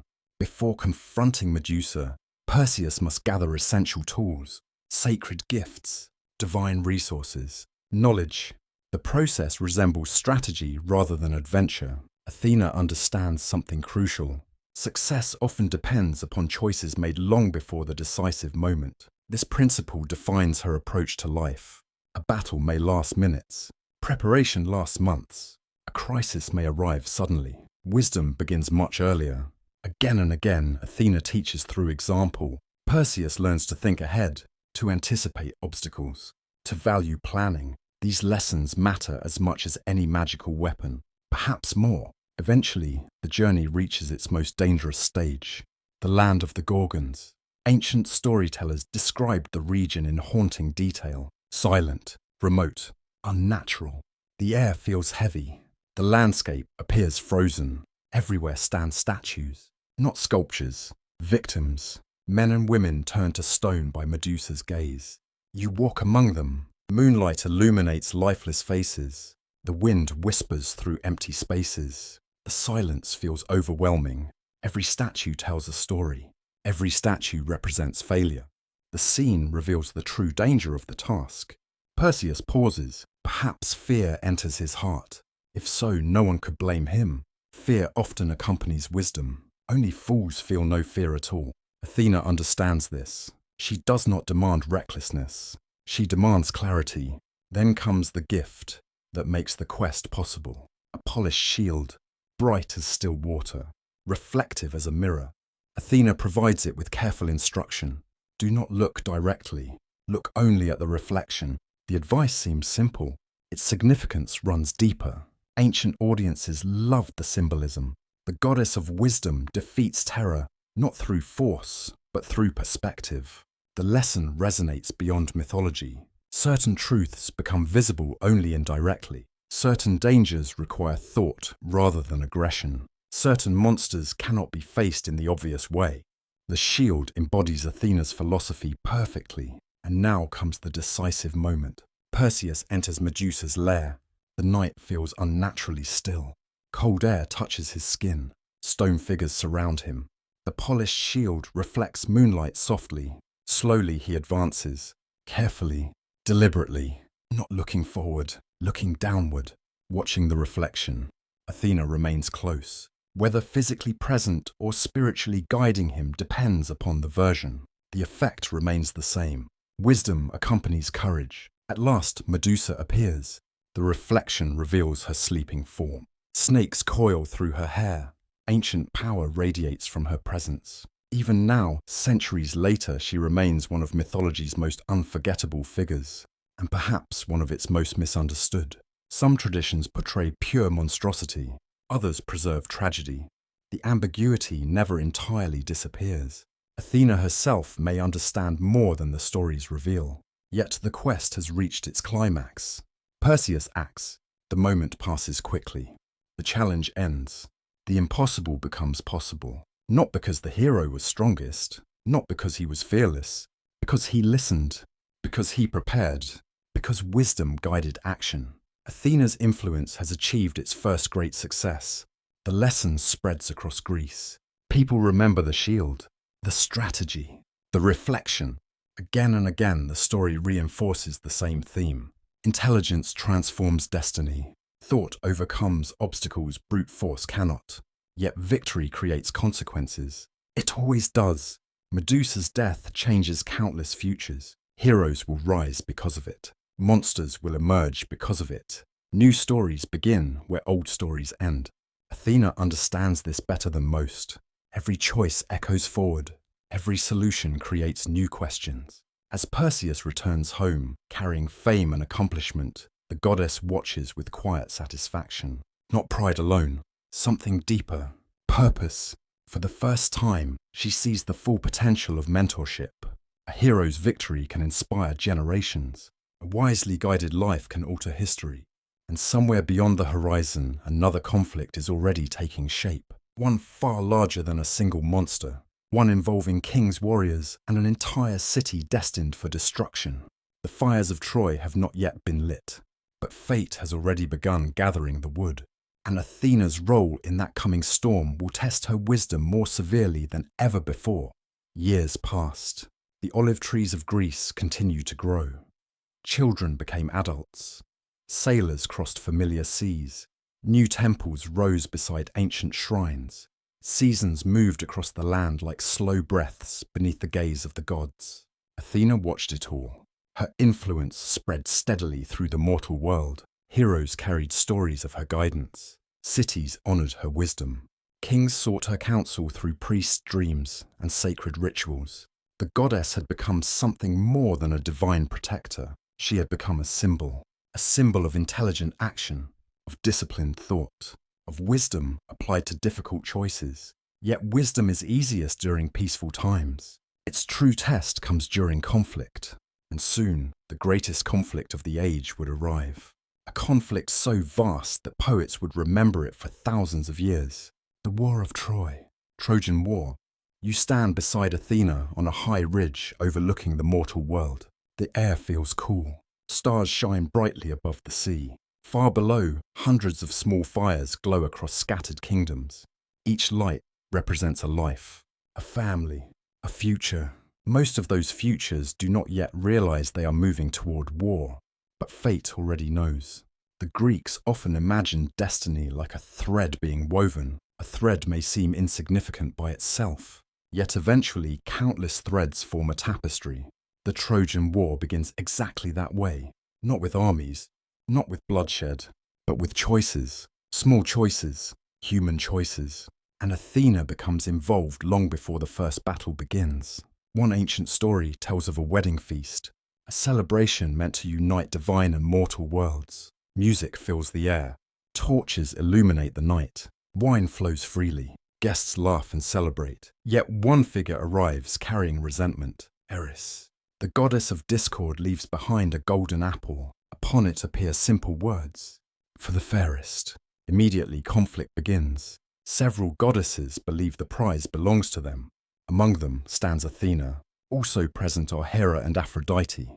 The dispute eventually reaches a young Trojan prince named Paris. He must decide. A difficult task for any mortal, perhaps an impossible one. Each goddess offers a gift. Hera promises power. Athena offers wisdom and victory. Aphrodite offers love. The choice becomes famous. Paris selects Aphrodite.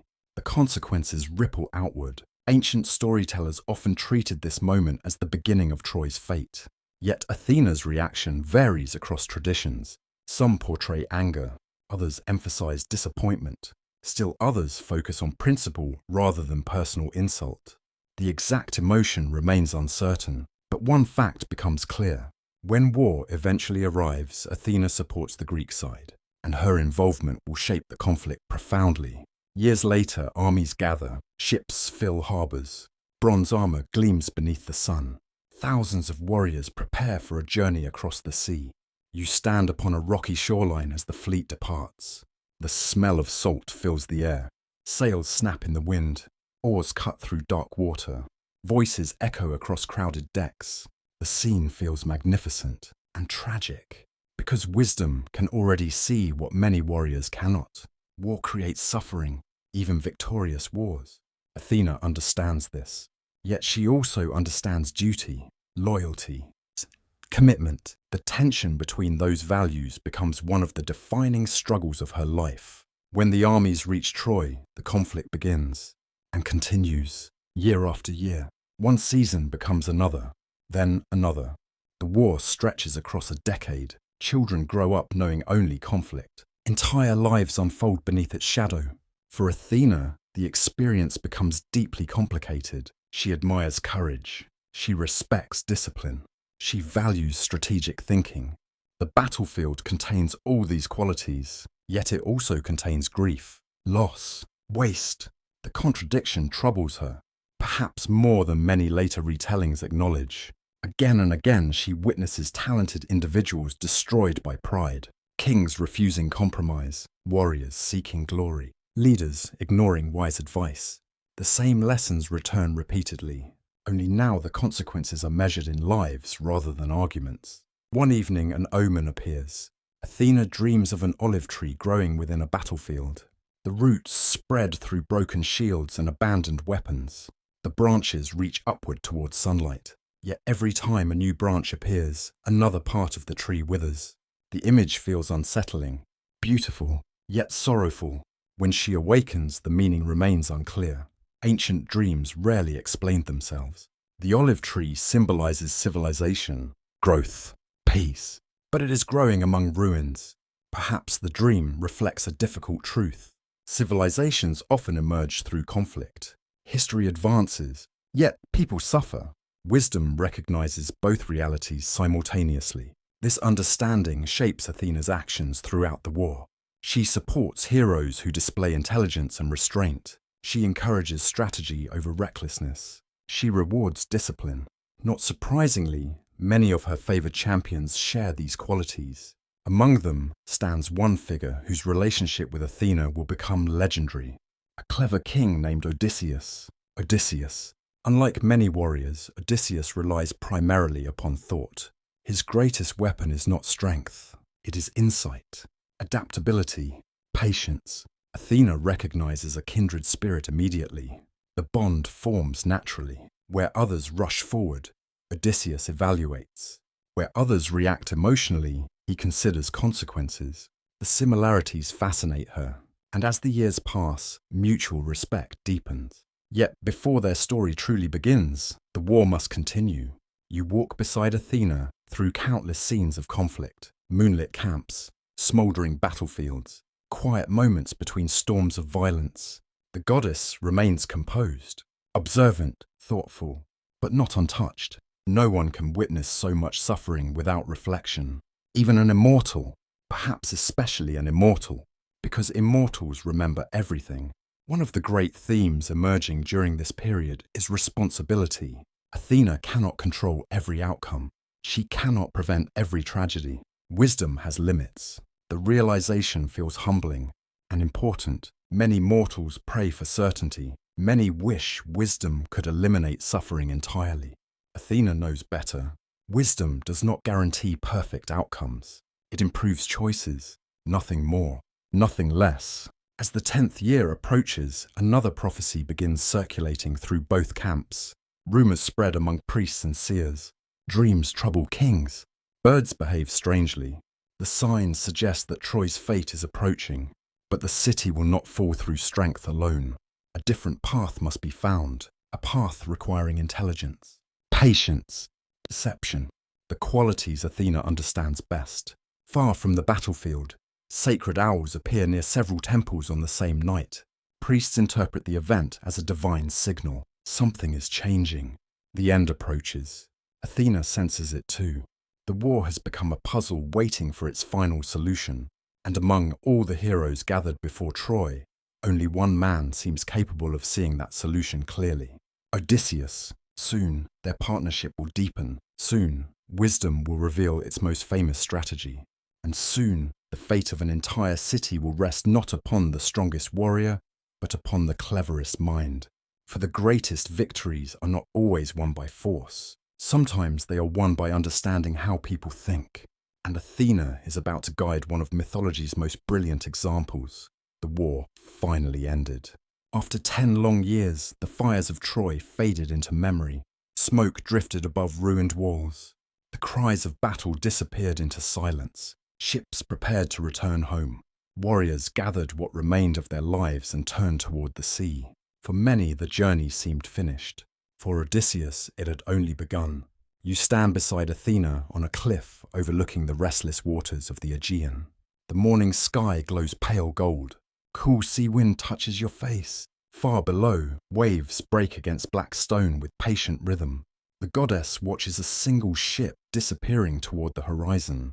A small vessel, one among many, yet her attention never wavers. Because aboard that ship sails the mortal she understands better than any other. Odysseus. Among all the heroes of Greece, he is different. Not the strongest, not the fastest, not the most beautiful. Instead, he survives through intelligence, adaptability, patience, the very qualities Athena values above all others. Their connection has grown gradually through the years of war. Mutual respect, mutual understanding, perhaps even something resembling friendship, at least as close to friendship as mythology allows between a goddess and a mortal. The bond fascinates ancient storytellers. Again and again they pair wisdom with cleverness.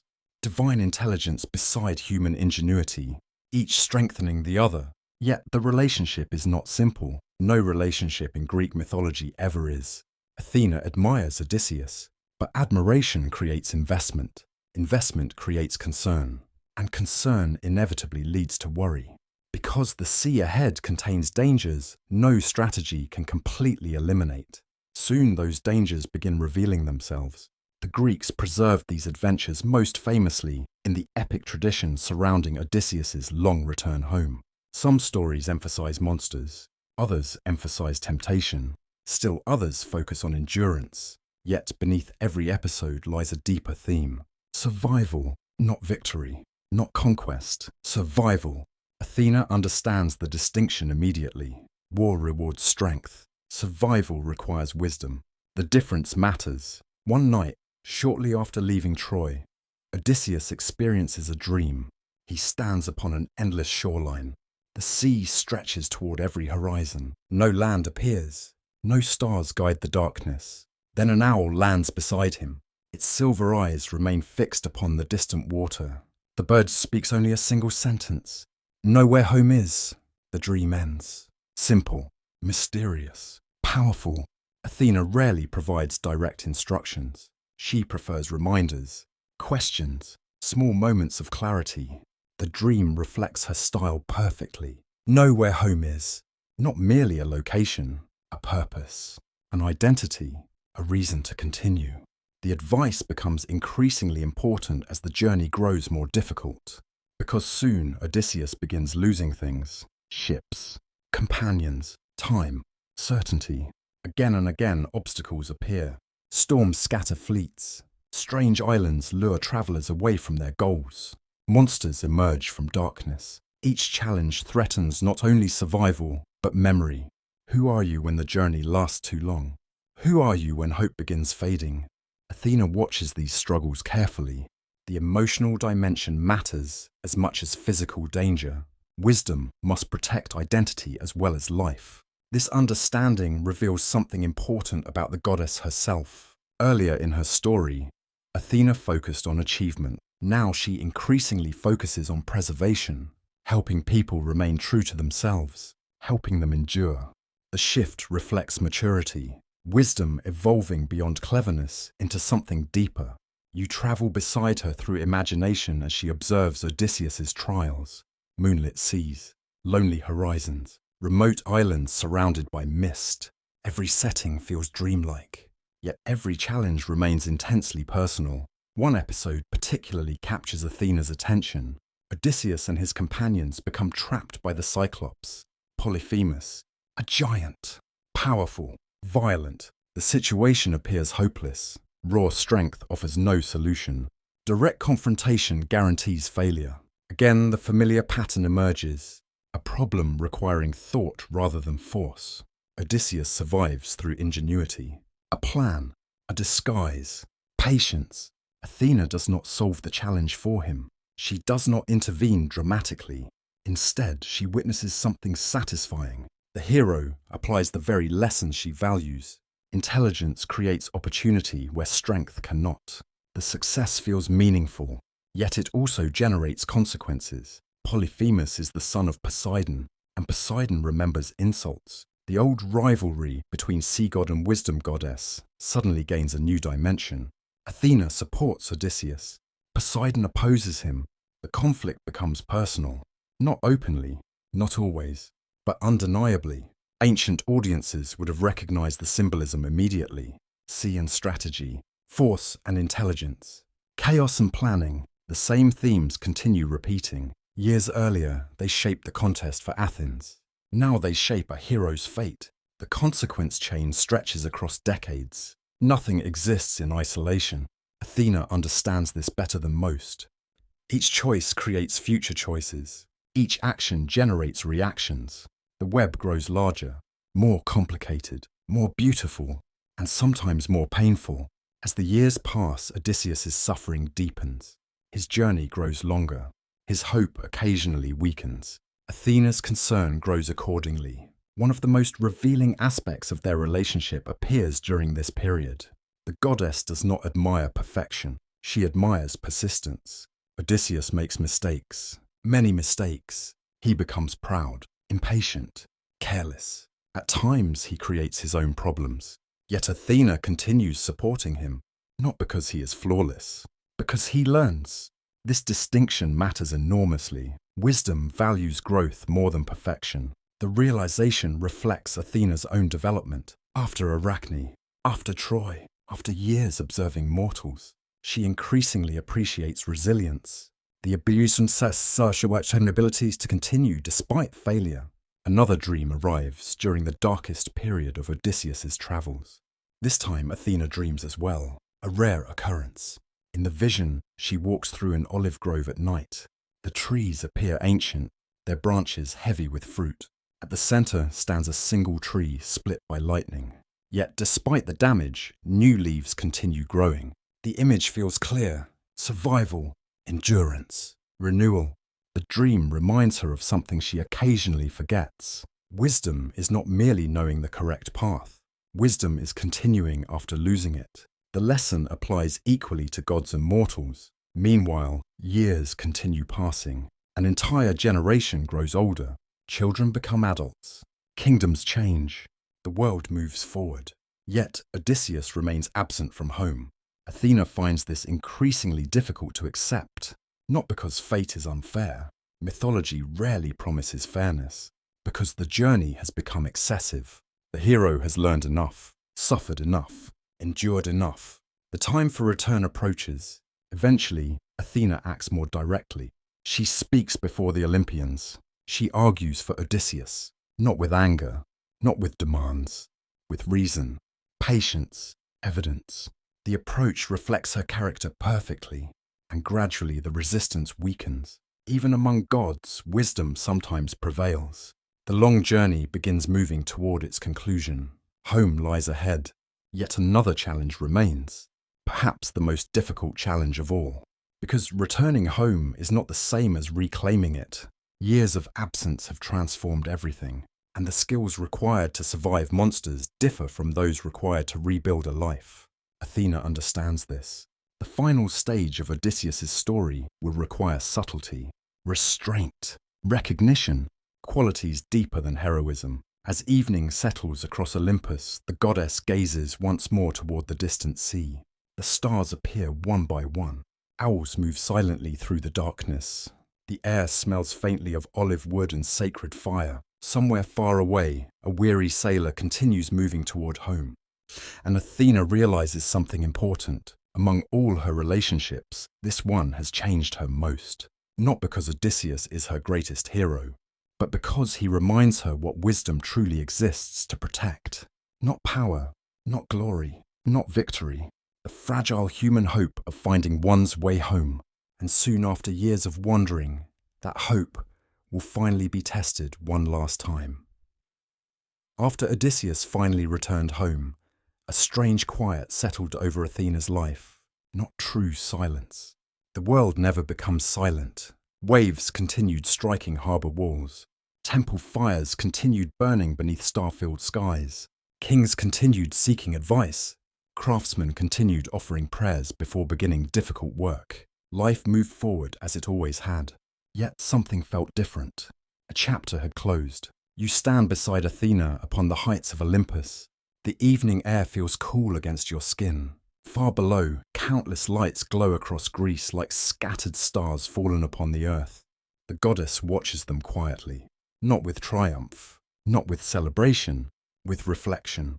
For many years, her attention had focused upon heroes, Perseus, Odysseus, warriors, kings, adventurers, individuals standing at the center of great stories.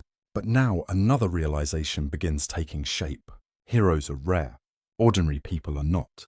And perhaps wisdom belongs just as much to the ordinary as to the extraordinary. The thought stays with her, like a small seed waiting to grow. As centuries pass, Athena's reputation continues expanding. New temples rise. New festivals appear. Priests carry her symbols into distant settlements. The owl becomes instantly recognizable. The olive branch spreads throughout the Greek world. Children learn her stories. Travelers invoke her protection. Yet the greater her influence becomes, the more complicated her role feels.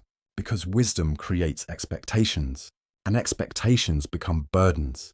The burden grows slowly at first. A city prays for victory in battle. Another city prays for peace. A ruler asks for guidance. His enemies ask for the same thing. Merchants seek prosperity. Farmers pray for favorable weather. Judges ask for fairness.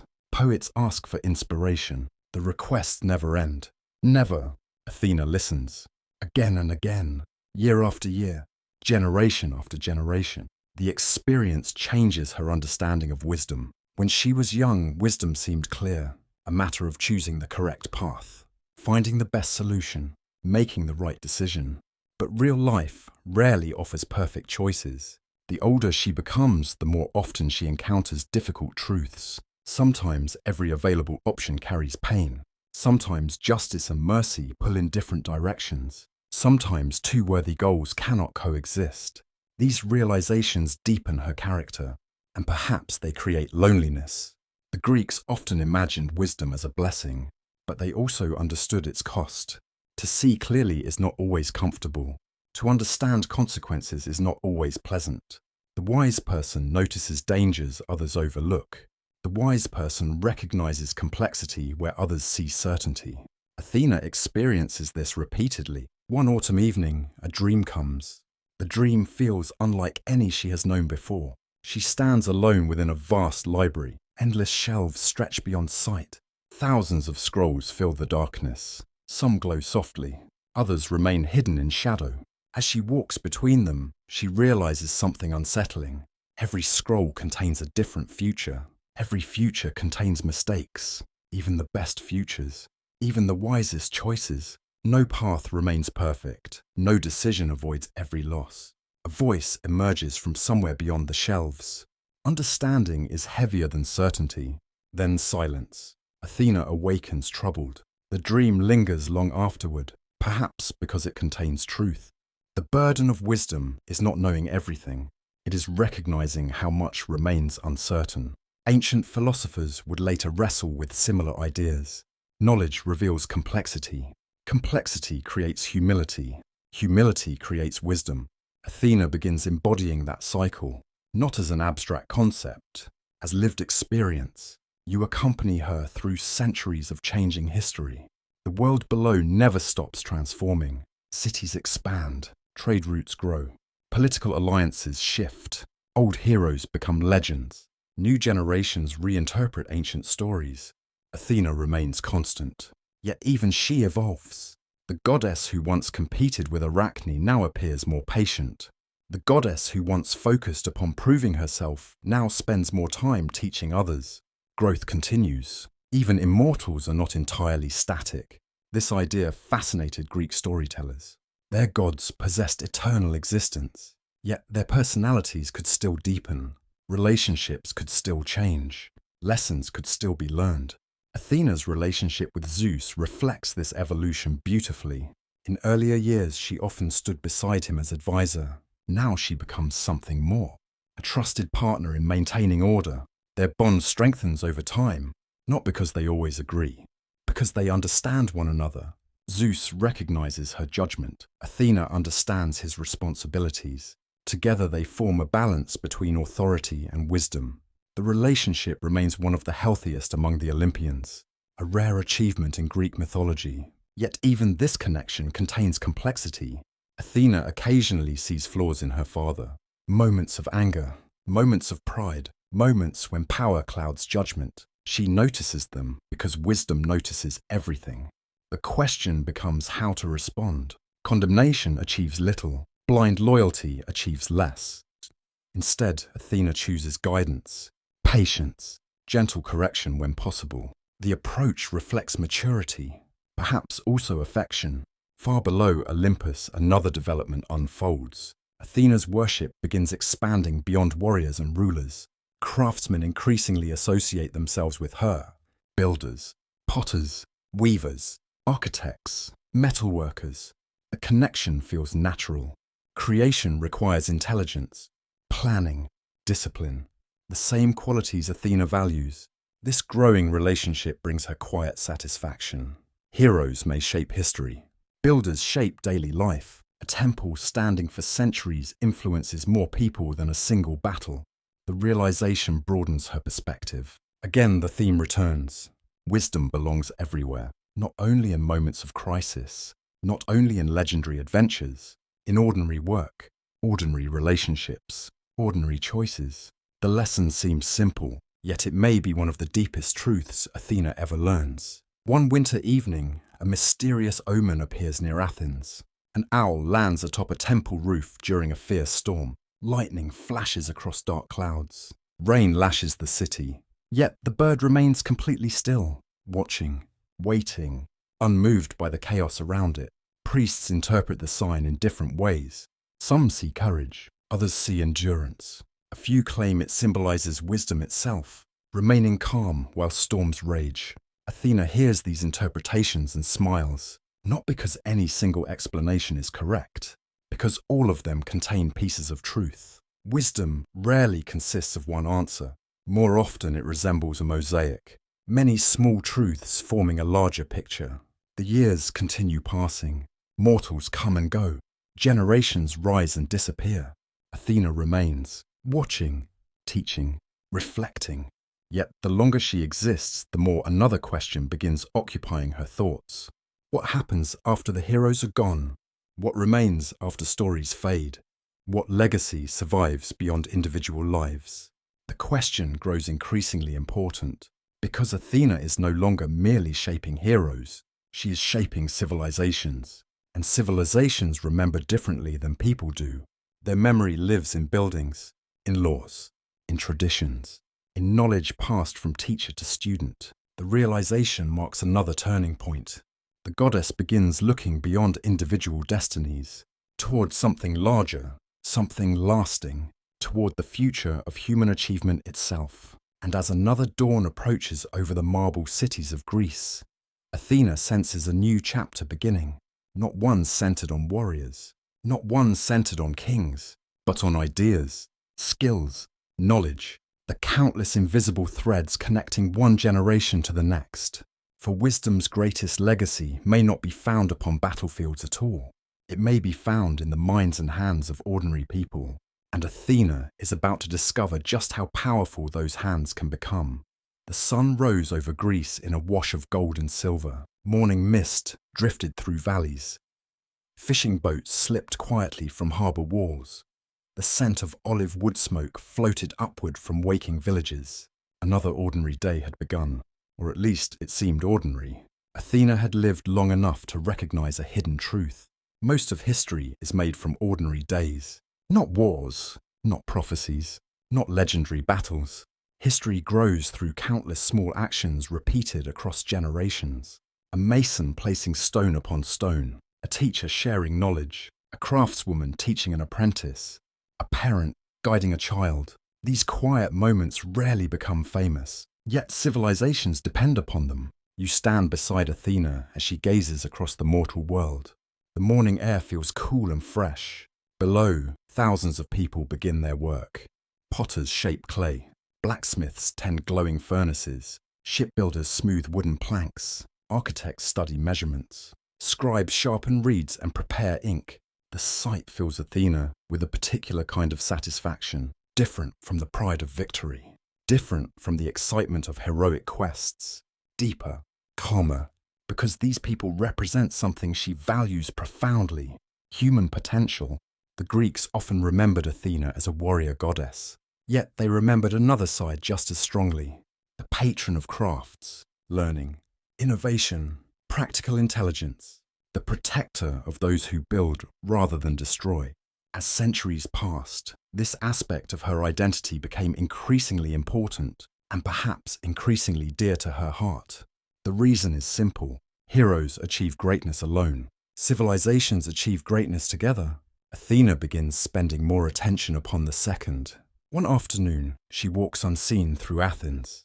The city has changed dramatically since the contest with Poseidon. The olive tree still stands, larger now, its roots deep within sacred ground. Around it rises a thriving community. Marketplaces hum with activity. Temples gleam beneath sunlight. Ships arrive daily carrying goods from distant lands. Voices fill the streets. Life fills the city. Athena moves quietly among the crowds. Invisible, observing, learning. This habit has become increasingly common. Wisdom requires observation. And observation often works best without attention. She enters a workshop where young apprentices study under an elderly craftsman. The room smells of sawdust and fresh wood. Sunlight streams through open windows. Tools hang neatly along stone walls. The teacher demonstrates a technique. Patiently, carefully, again and again. The students struggle, then improve. Athena watches. Something about the scene moves her, because it mirrors a deeper truth. Knowledge survives only when shared. One generation alone cannot preserve wisdom. Transmission matters. Teaching matters. The realization feels increasingly important, perhaps because Athena herself has become a teacher, not through formal lessons, through influence, through example, through countless small moments scattered across centuries. Another dream comes that night. The dream unfolds beneath a sky filled with stars. Athena stands within an enormous olive grove. But unlike previous visions, every tree is different. Some are young, some ancient, some bear fruit, others provide shade. All connect through a vast network of roots hidden beneath the earth. A voice speaks. The tree survives because the roots remember. Athena studies the grove carefully. The meaning feels familiar. Civilizations resemble trees. Knowledge resembles roots. Each generation inherits what came before, then adds something new. The dream lingers long after waking, perhaps because it confirms what she has begun sensing. Her true legacy may not be individual heroes. It may be the growth of wisdom itself. Across the Greek world, stories about Athena continue evolving. Different cities emphasize different aspects of her character. Warriors admire her strategic mind. Judges admire her fairness. Craftsmen admire her skill. Scholars admire her intelligence. The diversity fascinates historians even today. Unlike many gods associated with a single role, Athena touches numerous aspects of life.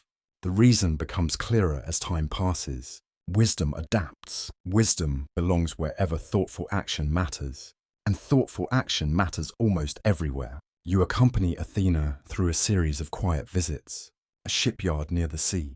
A pottery workshop. A temple school. A gathering of philosophers discussing difficult questions. Again and again she notices the same pattern. Progress emerges through cooperation. One person discovers an idea. Another improves it. A third teaches it. Knowledge accumulates. Civilization grows. The process feels almost sacred, not because it is perfect, because it is human. The goddess increasingly values this quality. Human beings make mistakes, many mistakes, yet they continue learning, continue building, continue trying. Athena finds something admirable in that persistence. Perhaps it reminds her of Odysseus. Perhaps it reminds her of herself. The connection remains difficult to define. One evening, she pauses beside a young girl learning to read. The child struggles with certain symbols. Frustration appears quickly. For a moment, she seems ready to quit. Then she tries again and again. Eventually, understanding arrives. The joy on her face is unmistakable. Athena smiles. Such moments rarely appear in epic poetry, yet they contain genuine heroism, the courage to continue learning, the humility to accept confusion, the patience required for growth. Wisdom begins there, not in certainty, in curiosity. This realization becomes central to Athena's later identity. The older she grows, the less she values displays of brilliance alone. More and more, she values the willingness to learn. Knowledge can be inherited. Wisdom must be cultivated. Far away, in another city, architects begin planning a magnificent temple dedicated to her. Generations of builders will contribute to the project. Stone by stone, column by column, the structure will eventually stand among the greatest achievements of the ancient world. Yet even that monument matters less to Athena than what it represents. Human beings cooperating toward a shared vision, turning thought into reality. The symbolism feels perfect. A temple is ultimately an idea made visible, and Athena has always loved ideas. Still, every blessing carries shadows. The spread of knowledge creates new questions, new disagreements, new uncertainties. Certain thinkers begin challenging traditional beliefs. Others argue about justice, leadership, and truth. The debates grow increasingly sophisticated. Athena welcomes much of this. After all, wisdom requires questioning. Yet she also recognizes a danger. Knowledge without humility can become arrogance. The lesson of Arachne returns, as it often does. Old experiences continue shaping present understanding. The consequence chain never truly ends. Another omen appears late one autumn evening. Owls gather near a hill overlooking Athens. Not one or two, dozens. They perch silently among olive branches beneath the moon. Citizens interpret the sight in various ways. A blessing, a warning, a promise. Athena watches from above. The birds seem almost like living thoughts. Quiet, observant, patient. The image comforts her, because it reminds her that wisdom spreads slowly, not through conquest, not through force, through attention, through learning, through countless individuals choosing to understand a little more today than they did yesterday. And perhaps that is enough. Yet as she reflects upon these things, another question begins emerging. A larger question, a more difficult one. What happens when entire civilizations change? What becomes of wisdom when kingdoms rise and fall? Can knowledge survive the collapse of the people who created it? The answer will shape Athena's next chapter, for even gods cannot prevent time from transforming the world. And soon, the world she knows will begin changing in ways no prophecy fully predicted. The world never stands still. Athena had learned this long ago. Cities rise, cities fall, heroes become legends, legends become memories. Even mountains change given enough time. Yet amid all this movement, one struggle remains constant: order against chaos, creation against destruction, understanding against confusion. The battle appears in different forms throughout every age. Sometimes it takes place upon battlefields, sometimes within councils and courts, sometimes inside a single human heart. Athena spends centuries watching the pattern repeat, again and again, and gradually she realizes something important. Chaos rarely announces itself dramatically at first. More often it arrives quietly, a careless decision, an ignored warning, a leader consumed by pride, a community forgetting hard-earned lessons. The process begins small. The consequences grow large. You stand beside Athena on a windswept cliff overlooking the sea. Dark clouds gather along the horizon. Waves crash against black rocks below. The scent of salt fills the air. The scene feels restless, uncertain, the kind of landscape ancient Greeks associated with forces beyond human control. Athena studies the approaching storm thoughtfully, because storms have always fascinated her, not for their power, for what they reveal. No sailor commands the sea, no farmer controls the weather. Wisdom begins with recognizing reality, not denying it. This principle guides much of her later life. The older she becomes, the less interested she is in domination. The more interested she becomes in balance, harmony, adaptation. These ideas slowly transform her understanding of strength. In her youth, strength meant victory. Then it meant guidance. Now it increasingly means preservation, protecting what deserves to endure. A dream comes during this period. The dream unfolds beneath a sky divided between darkness and light. On one side stand thriving cities, olive groves, libraries, temples, harbours filled with ships. On the other side lies wilderness. Not evil wilderness, not monstrous wilderness, simply untamed, ancient, chaotic. Between them stands Athena. Neither side disappears. Neither side conquers the other. Instead, both remain necessary. The voice from previous dreams returns. Calm as ever. Order survives through attention, then silence. When Athena awakens, the meaning feels clearer than most visions. Civilization is not permanent. Wisdom is not automatic. Every generation must choose them again. And again, and again.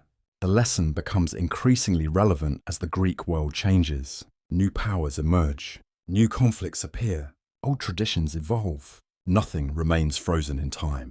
Athena watches philosophers debate beneath shaded colonnades. She watches lawmakers attempt difficult reforms. She watches generals prepare defenses against foreign threats. In every case, the same challenge appears. How do you preserve what matters without resisting necessary change? The question has no simple answer. Wisdom rarely offers simple answers. That is one reason Athena sometimes appears distant. People often pray for certainty. Athena offers understanding instead. The difference frustrates many, yet it remains central to her character. One afternoon, she walks unseen through Athens.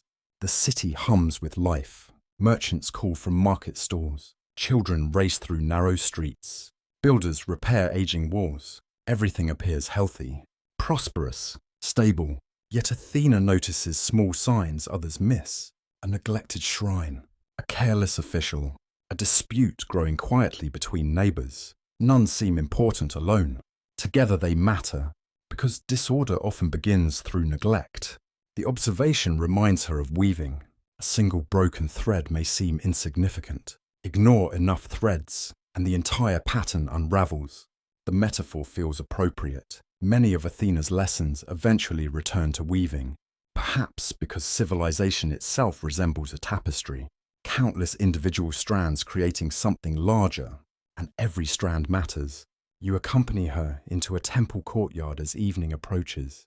The marble stones still hold warmth from the day. The smell of olive oil lamps drifts through the air. Nearby priests prepare offerings. Their movements feel familiar, practiced, comforting. Athena finds unexpected peace in such places, not because people worship her, because rituals preserve memory. Memory preserves wisdom. Without memory, every generation starts from the beginning. The burden would be enormous, perhaps impossible. This realization deepens her appreciation for teachers, writers, storytellers, those who carry knowledge forward. Again, the theme returns. Her greatest victories may never occur in battle. They occur whenever understanding survives. One night, an unusual omen appears above Athens. A thunderstorm approaches from the sea. Lightning flashes repeatedly across dark clouds. Yet throughout the storm, a single owl remains perched upon a temple roof. Rain lashes the city. Wind bends tree branches. The bird does not move. Citizens speak about the sight for days. Some interpret courage. Others interpret stubbornness. A few interpret wisdom. Athena appreciates all three possibilities, because endurance often contains elements of each. The image stays with her, remaining steady while storms pass, not fighting every force, not fleeing every challenge, simply enduring. The lesson feels increasingly important, especially because larger storms are approaching. Not literal storms, historical ones. Civilizations rarely collapse overnight. They change gradually. The Greek world Athena has known for centuries will eventually transform. New empires will rise. New ideas will spread. New generations will reinterpret ancient traditions. Some gods would resist such changes.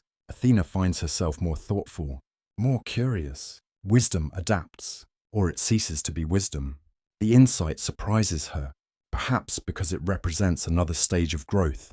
When she first emerged from Zeus's head, certainty felt comforting. Now uncertainty feels natural, even valuable. Questions often teach more than answers. Far below Olympus, scholars begin recording knowledge in increasingly organized ways. Libraries expand, schools multiply, philosophical discussions become more sophisticated. Athena watches with fascination. Human understanding is growing, not perfectly, not evenly, but undeniably. The sight fills her with cautious hope. Perhaps wisdom can survive change. Perhaps knowledge can outlast kingdoms. Perhaps ideas travel farther than armies. The possibility feels profound, yet she knows danger remains. Knowledge can be forgotten. Libraries can burn. Teachers can be silenced. Nothing valuable survives automatically. Everything requires care. The burden of wisdom includes vigilance, attention, responsibility. As centuries pass, Athena becomes increasingly associated with these qualities. No longer merely the goddess of strategic warfare, no longer merely the patron of heroes, something broader, the guardian of civilization's fragile achievements, the protector of thoughtful order, the defender of memory. And memory itself becomes her next great concern, because a time approaches when people will begin asking not how Athena shapes the world, but how the world remembers Athena. The question matters, for every hero eventually dies. Every city eventually changes. Every age eventually ends. Only memory continues traveling forward. And soon, Athena's story will enter that quieter, more reflective stage. A stage shaped not by battles or prophecies, but by legacy, by symbols, by the countless ways human beings choose to remember wisdom after the voice itself grows silent. The storm above the sea finally begins to fade. Stars emerge once more.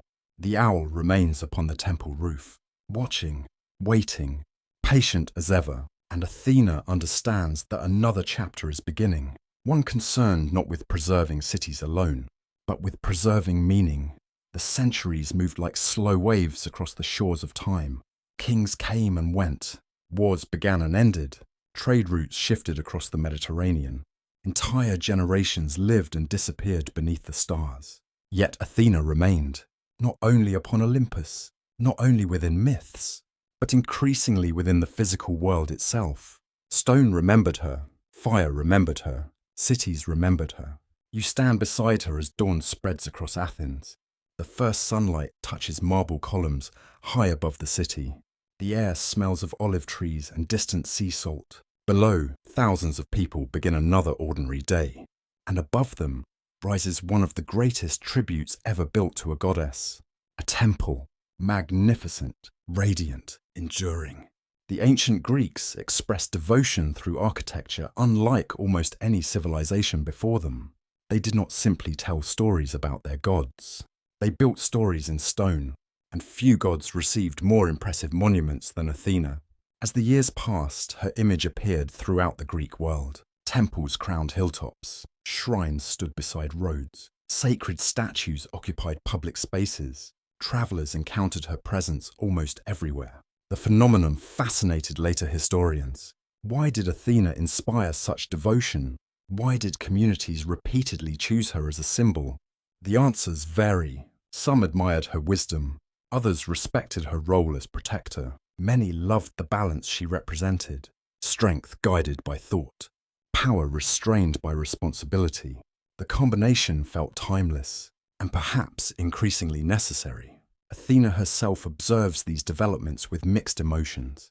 Pride exists, how could it not? To see one's influence endure for generations brings satisfaction. Yet another feeling accompanies it: responsibility, because symbols matter. Once people begin building temples, they also begin building expectations. The goddess understands this clearly. One evening, she walks unseen through Athens. The city glows beneath hundreds of oil lamps. The smell of roasted grain drifts from nearby homes. Musicians play in crowded courtyards. Children laugh in narrow streets. Life flourishes around her. Few realize the goddess moves among them. Fewer still would recognize her if they did. Athena prefers it this way. Observation often teaches more than recognition. She enters a newly completed temple. The structure feels magnificent. Columns rise toward the ceiling like a forest of marble trees. Sacred fires burn steadily before the altar. The scent of incense fills the air, and there, illuminated by flickering light, stands a statue of Athena herself. The image stops her, not because it resembles her perfectly. It does not. No statue ever could. Instead, she feels wonder at what human beings have attempted. An artist looked at the mysteries of wisdom and tried to give them shape. Stone became meaning, metal became memory. Imagination became form. The effort touches her deeply, perhaps because creation has always mattered to her. More than destruction, more than conquest. Creation leaves something behind. A dream comes later that night. Athena stands within an endless hall filled with statues. Some are enormous, others small. Each represents a different version of herself. Warrior, teacher, guardian, judge, patron, protector. As she walks among them, she notices something unexpected. No two are identical. Every artist has imagined her differently. Every generation has emphasized different qualities. The realization feels important. A voice emerges from the darkness. Memory reshapes what it remembers. Then silence. Athena awakens thoughtful. The dream reflects a truth she has begun noticing. People do not merely worship gods. They interpret them, reimagine them, adapt them. The process feels natural, even necessary. No symbol remains meaningful without evolution. The insight helps her understand her growing legacy. She is no longer only Athena the individual. She is becoming Athena the idea. And ideas travel farther than people. You accompany her through festivals held in her honor. The streets overflow with celebration. Torches illuminate public squares. Music echoes between marble buildings. The smell of flowers and olive oil fills the warm evening air. Priests carry sacred objects through cheering crowds. Athletes compete. Poets recite verses. Families gather together. The atmosphere feels joyful. Yet Athena pays special attention to something smaller. A father teaching his daughter the story of the olive tree. An elderly woman explaining the meaning of the owl. A teacher discussing wisdom with young students. These moments matter most because symbols survive through transmission. One person sharing meaning with another. Again, the familiar theme returns. Knowledge travels through relationships. The lesson never stops repeating. As temples multiply, Athena notices another interesting development. Different communities emphasize different aspects of her character. In one city, she is remembered primarily as a warrior. In another, as a patron of craftsmen. Elsewhere, she becomes associated with justice, or education, or civic responsibility. None of these interpretations feel entirely wrong. Each captures part of the whole. The diversity fascinates her, perhaps because wisdom itself contains many dimensions. No single definition can contain it completely. One autumn evening, a mysterious omen appears. A fire breaks out near a temple. Citizens rush to contain it. The flames spread rapidly through surrounding structures. Fear grows. Confusion spreads. Yet when the fire finally subsides, the central statue of Athena remains untouched. Stories about the event circulate for years. Some call it a miracle. Others insist natural explanations exist. Historians continue debating such accounts. Athena herself remains silent. Not every mystery requires resolution. Sometimes the meaning matters more than the explanation. The story becomes part of her legacy, marble and fire, endurance and memory. The image spreads, and with every retelling the symbolism deepens. Years later, travelers from distant lands arrive in Athens. They marvel at its buildings, its art, its learning. Again and again they encounter Athena's presence, not only in temples, in the culture itself. The influence has become woven into daily life. This realization fills the goddess with quiet satisfaction, because wisdom's greatest success occurs when people stop noticing it, when good habits become natural, when thoughtful choices become ordinary, when civilization functions because understanding has taken root. Such achievements rarely inspire epic songs, yet they may be the most important achievements of all. Still, Athena knows permanence remains an illusion. Temples weather, statues break, cities change. Even marble yields to time eventually. The thought does not sadden her as much as it once might have, because another realization has replaced it. Symbols matter, but symbols are not the final legacy. Something deeper survives. Ideas, values, ways of thinking. The true Athena cannot be trapped inside stone. She lives wherever wisdom is practiced, wherever learning is valued, wherever power serves responsibility rather than vanity. This understanding prepares her for the next stage of her journey, the stage where she begins seeing herself less as a goddess remembered through monuments, and more as a presence carried quietly through ordinary lives. For beyond the grand temples and towering statues, countless common people are already shaping her most enduring legacy, and their stories are only beginning to unfold. The marble temples stood proudly beneath the sun. Their columns gleamed against blue skies. Their statues caught the light of dawn and dusk. Their sacred fires burned through festivals, ceremonies, and generations. Yet Athena had begun to understand something important. Temples alone do not preserve wisdom. People do. You stand beside her on a quiet morning overlooking Athens. The city awakens slowly. Merchants open wooden shutters. Bakers prepare fresh bread. Fishermen return from the sea. The scent of olive oil and warm grain drifts through narrow streets. Everything feels ordinary. And that is precisely why Athena pays attention. For many years she had guided heroes. Later she watched cities grow. Now her gaze increasingly rests upon those who never appear in epic poems. The ordinary people whose choices shape civilization every day. A king may change history, but thousands of ordinary citizens sustain it. The realization deepens her appreciation for humanity. Again and again she witnesses quiet acts of wisdom. A mother teaching patience to her child. A merchant choosing honesty over profit. A judge listening carefully before reaching a decision. A sailor preparing thoroughly before a dangerous voyage.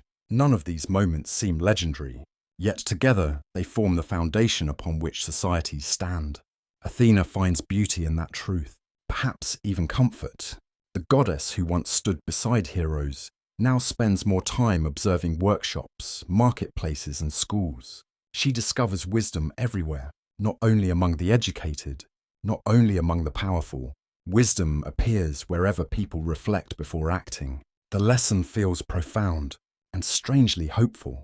One afternoon, she visits a harbour town. The sea sparkles beneath bright sunlight. Gulls circle overhead. The smell of salt and tar fills the air. Ships crowd the docks. Sailors load cargo, while merchants negotiate prices. At first glance, the scene appears chaotic. Yet beneath the movement lies order, experience, knowledge passed through generations. An elderly navigator teaches younger sailors how to read changing winds. A shipbuilder explains why certain woods survive storms better than others. A merchant carefully records transactions. Everywhere practical wisdom reveals itself. Athena smiles. This is her domain as surely as any battlefield.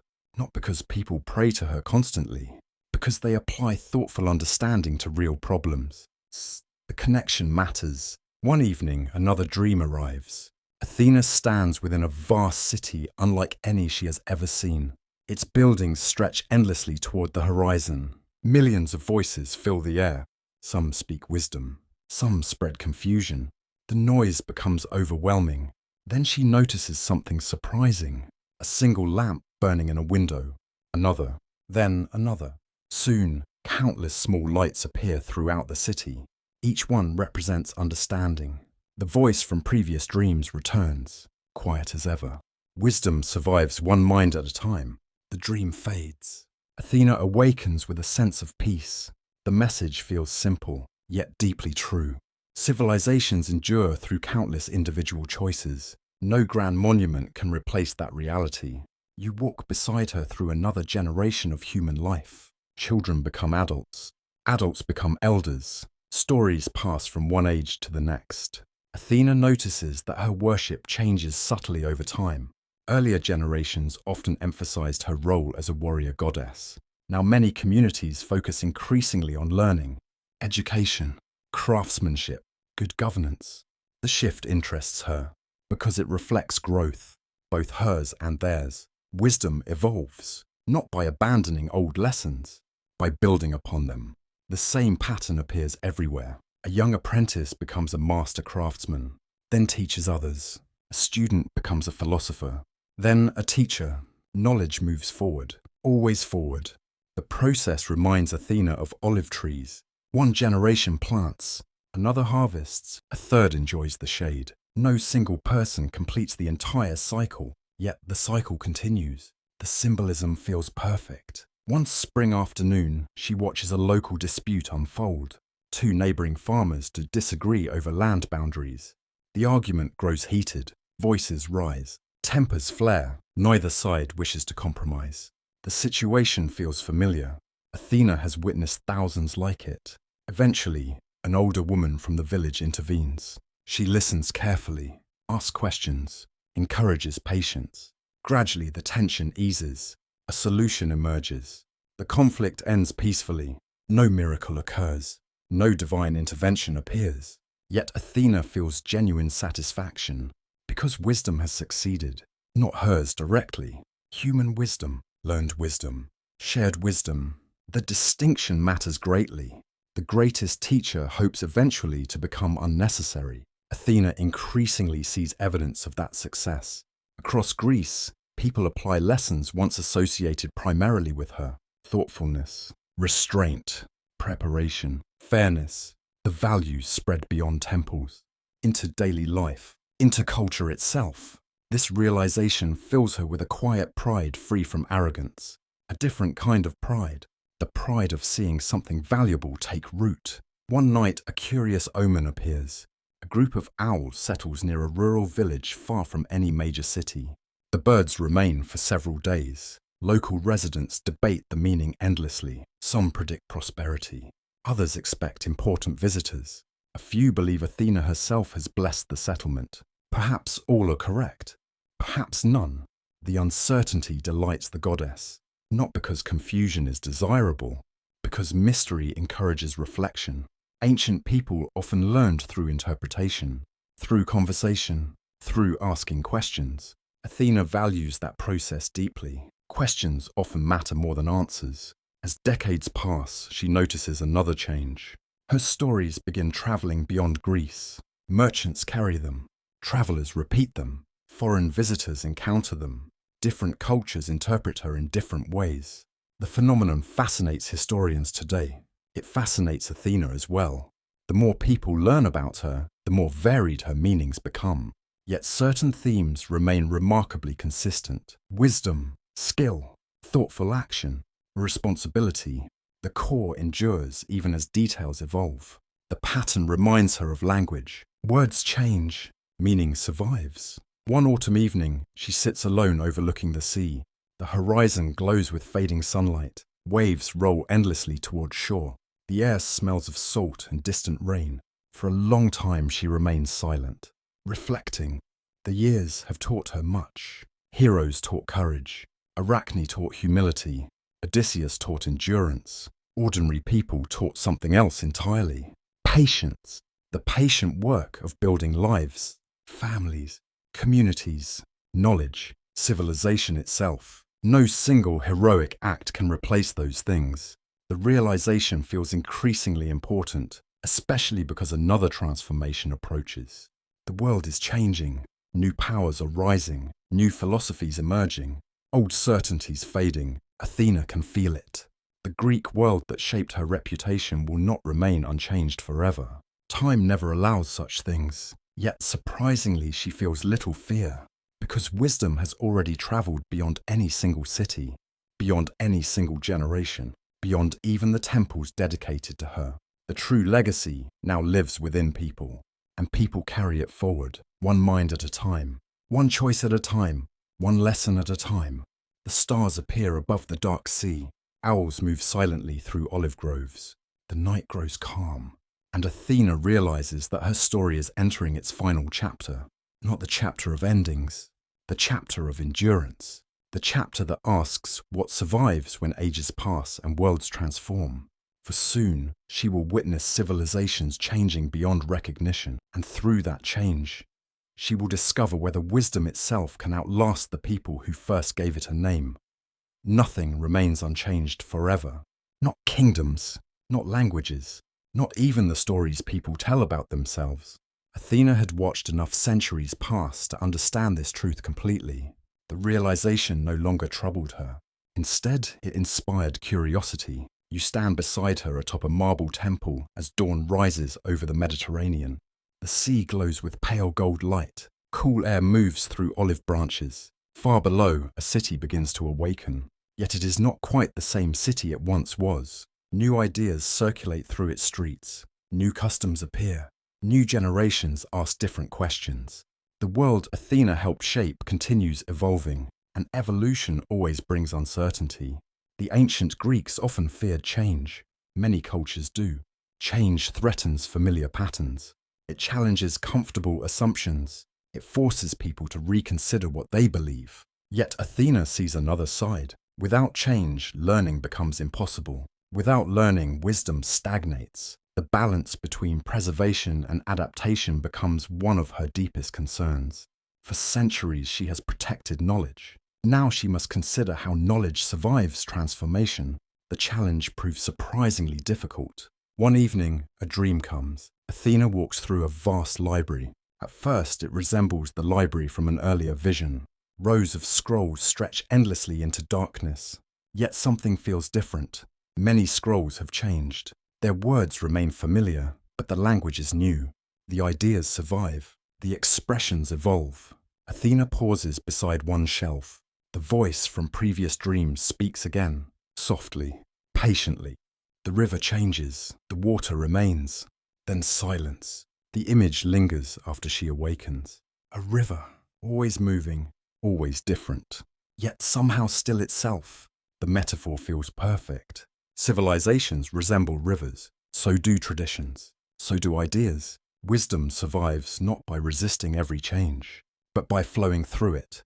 The realization comforts her, because the changes now occurring across the world are substantial. New powers rise beyond Greece. New rulers establish influence. Trade routes expand farther than previous generations imagined. People encounter unfamiliar cultures, unfamiliar philosophies, unfamiliar ways of understanding existence. Athena watches these developments closely. Many gods might view them as threats.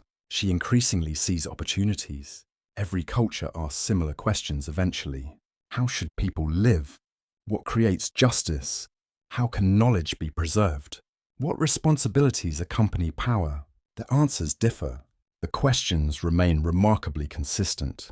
This observation deepens her appreciation for humanity. Again and again, people seek understanding, even when they disagree, even when they struggle. The search itself matters. You accompany her through a changing Athens. The city remains recognizable, yet subtle differences appear everywhere. Architecture evolves. Clothing changes. Political systems shift. Public debates grow increasingly sophisticated. Philosophers gather in shaded courtyards, discussing ideas that would have seemed strange generations earlier. Athena listens with fascination. Some arguments challenge traditional beliefs. Others defend them. The conversations feel alive, dynamic, creative. Not everyone welcomes such developments. Many people prefer certainty. Athena understands the impulse. Certainty feels safe. Questions feel dangerous, yet wisdom has always required questions. Without questioning, growth becomes impossible. The lesson reminds her of her own journey. When she first emerged from Zeus's head, she possessed immense knowledge. Yet knowledge alone did not make her wise. Experience did. Reflection did. Mistakes did. Growth required uncertainty. The same principle applies to civilizations. One afternoon, she visits a school. The room smells of wax tablets and fresh ink. Sunlight streams through open windows. Students sit attentively while a teacher explains geometry. Lines become shapes. Shapes become patterns. Patterns reveal deeper truths. Athena watches quietly. The scene fills her with satisfaction because knowledge continues moving forward. Generation after generation, mind to mind. The transmission survives. That is what matters most.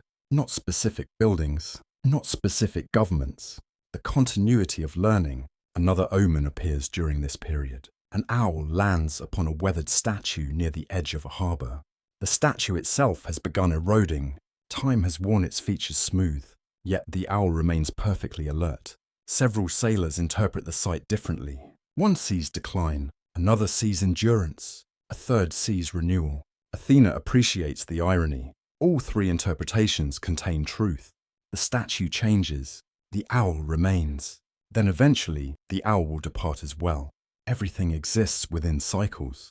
Understanding those cycles becomes increasingly important because the world continues transforming. Historians today often debate exactly how ancient religious beliefs evolved through different periods. The surviving evidence suggests complexity rather than simplicity. Old traditions blended with new influences. Local customs adapted. Stories acquired fresh meanings. Athena witnesses the process directly. Rather than resisting it, she studies it. Curiosity has become one of her defining traits. Perhaps wisdom and curiosity are inseparable. The older she grows, the more she suspects this is true. One evening, she walks through a marketplace crowded with travelers from distant regions. Dozens of languages fill the air. The smell of spices mingles with sea salt. Merchants display unfamiliar goods. Musicians perform songs from foreign lands. The atmosphere feels vibrant, alive. Athena notices something remarkable. People from different cultures exchange knowledge constantly. Navigation techniques, building methods, agricultural innovations, medical practices. Ideas travel alongside merchandise. The realization delights her. Wisdom refuses confinement. It crosses borders naturally. The image reminds her of olive seeds carried by wind and birds. New roots form in unexpected places. New growth emerges. The process cannot be controlled completely, nor should it be. Gradually, Athena begins seeing herself differently, less as the guardian of a single city, less even as the patron of a particular people, more as a symbol connected to universal human aspirations. Learning, understanding, thoughtful action, these values belong everywhere. The shift feels significant, perhaps inevitable. Another dream arrives near the end of this chapter. Athena stands upon a hill overlooking countless generations. They pass before her like flowing water. Faces appear, disappear, return in new forms. Some know her name, others do not. Yet many still practice the qualities she represents. Curiosity, discipline, wisdom, responsibility. The voice speaks one final sentence. Names fade, meaning travels onward. When she awakens, peace replaces uncertainty. The dream confirms what she has slowly realized. Legacy is larger than memory. People may forget details. They may reinterpret stories.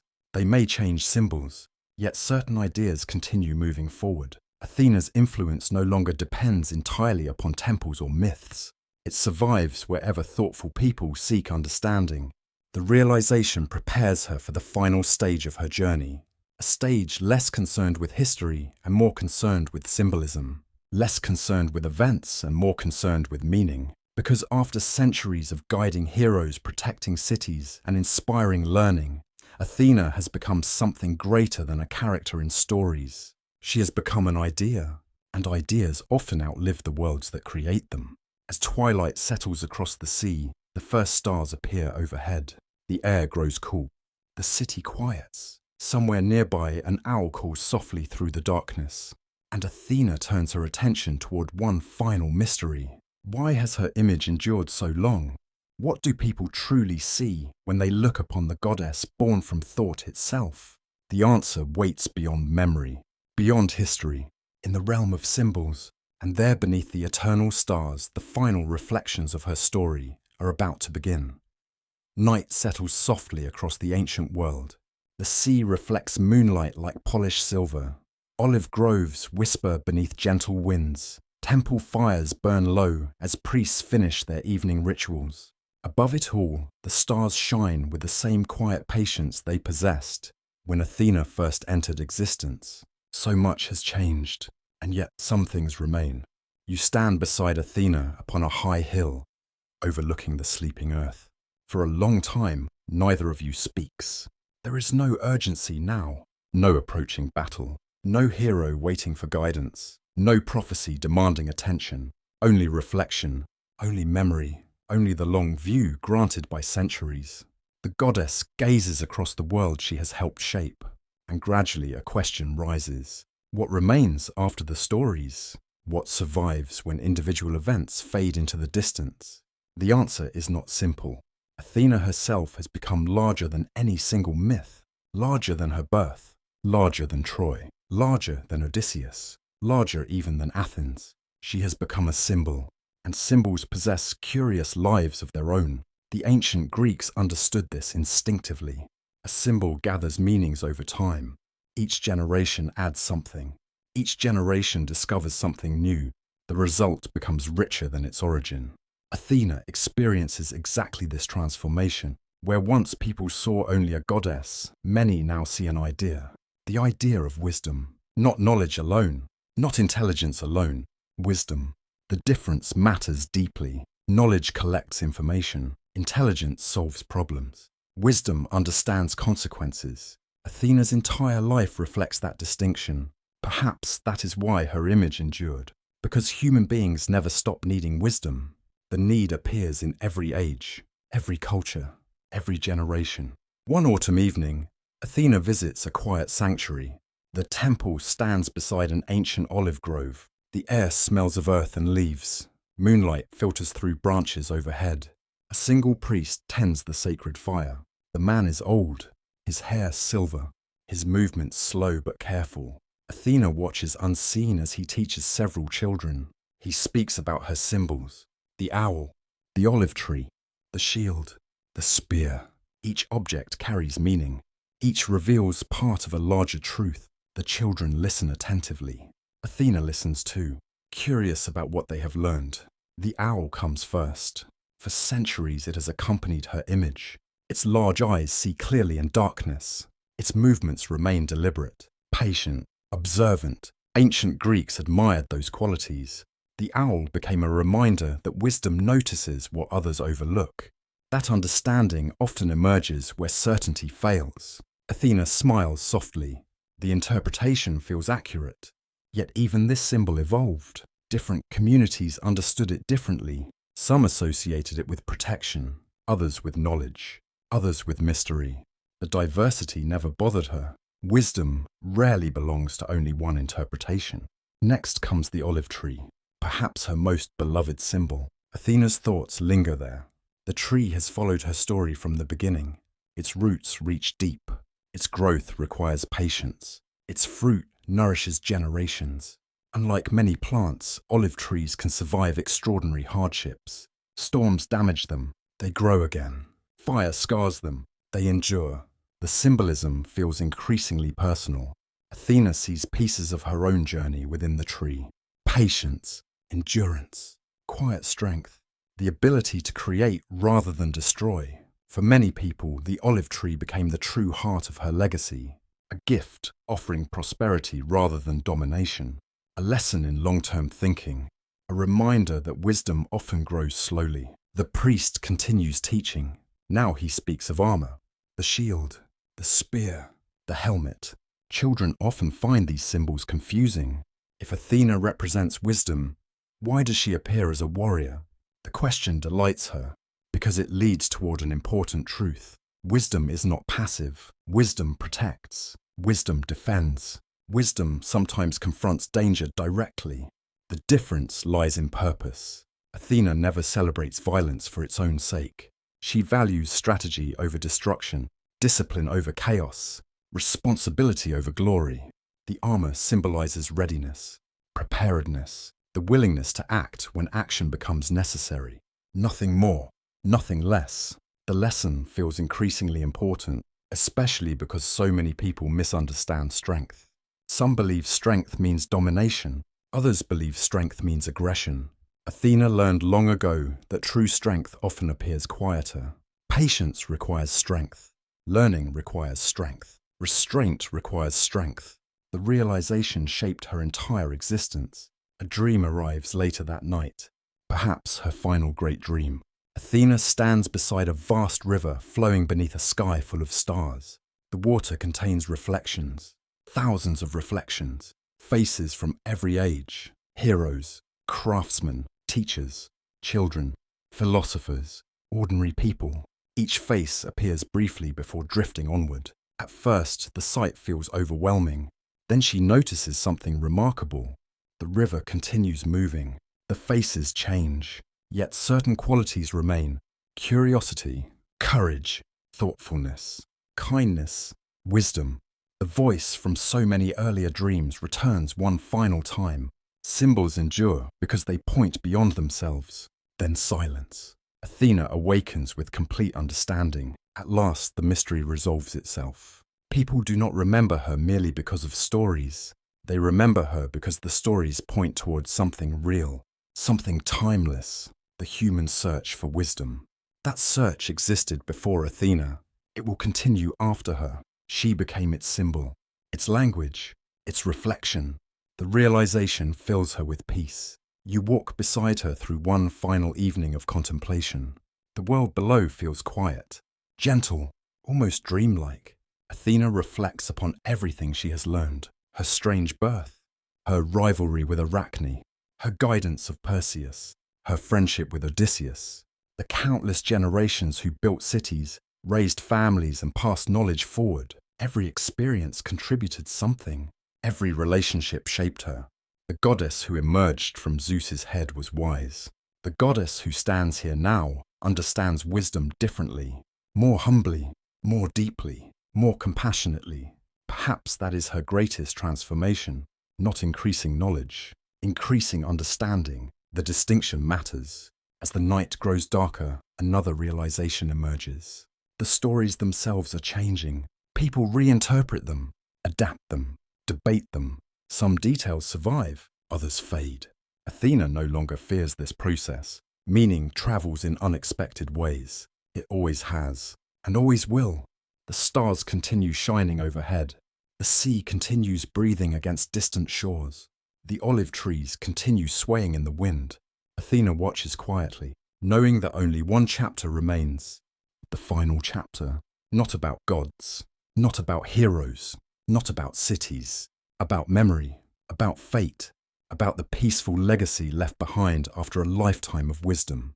And beneath the eternal sky, the daughter of thought prepares to reflect upon the journey one last time.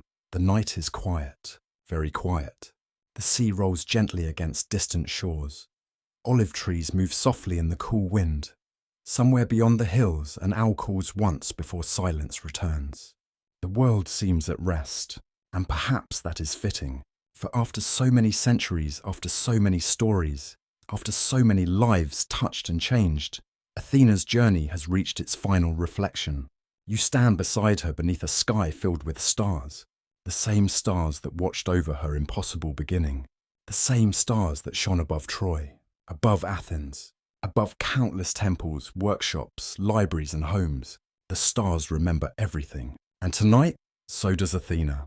She gazes across the sleeping world, no longer searching for new victories, no longer concerned with reputation, no longer trying to prove herself. Those chapters ended long ago. What remains now is understanding, a deep and gentle understanding earned through experience. The goddess thinks back to her strange birth, the mystery that began everything, a child who was never truly born, a daughter emerging from thought itself. For much of her life, people focused on the miracle, the spectacle, the impossibility. Yet Athena now sees a deeper meaning. Her birth was never only about wonder, it was about transformation. Fear created the circumstances, wisdom emerged from them. The lesson feels timeless. Many beautiful things begin in difficult places. Many acts of understanding grow from confusion. Many moments of wisdom arise from mistakes. Even Zeus's fear became part of a larger purpose. Athena reflects upon that with compassion. Age often softens judgment, and wisdom softens it further. She no longer sees only the king who feared a prophecy. She sees a father struggling with uncertainty, a ruler burdened by responsibility, a powerful being trying imperfectly to control a future he did not understand. The realization brings peace. Throughout her life, Athena learned again and again that understanding people matters more than judging them. The lesson appeared everywhere, in Arachne, in Odysseus, in kings, in craftsmen, in ordinary citizens living ordinary lives. Everyone carried strengths, everyone carried flaws. The world rarely divided itself into heroes and villains. It consisted mostly of individuals trying to navigate difficult choices. Athena learned to respect that complexity. Perhaps that is why she became a symbol of wisdom rather than certainty. You walk with her through memory, not specific memories, a feeling, a tapestry woven from thousands of experiences. She remembers olive groves glowing beneath sunlight, the scent of cedar smoke drifting from temples, the sound of waves striking harbour walls, the warmth of sacred fires during winter nights, the quiet concentration of craftsmen at work, the determination of students learning difficult lessons, the courage of sailors crossing unknown seas, the patience of teachers, the resilience of families, the countless small acts that built civilizations. These memories matter as much as any legendary battle, perhaps more, because they reveal what wisdom ultimately serves.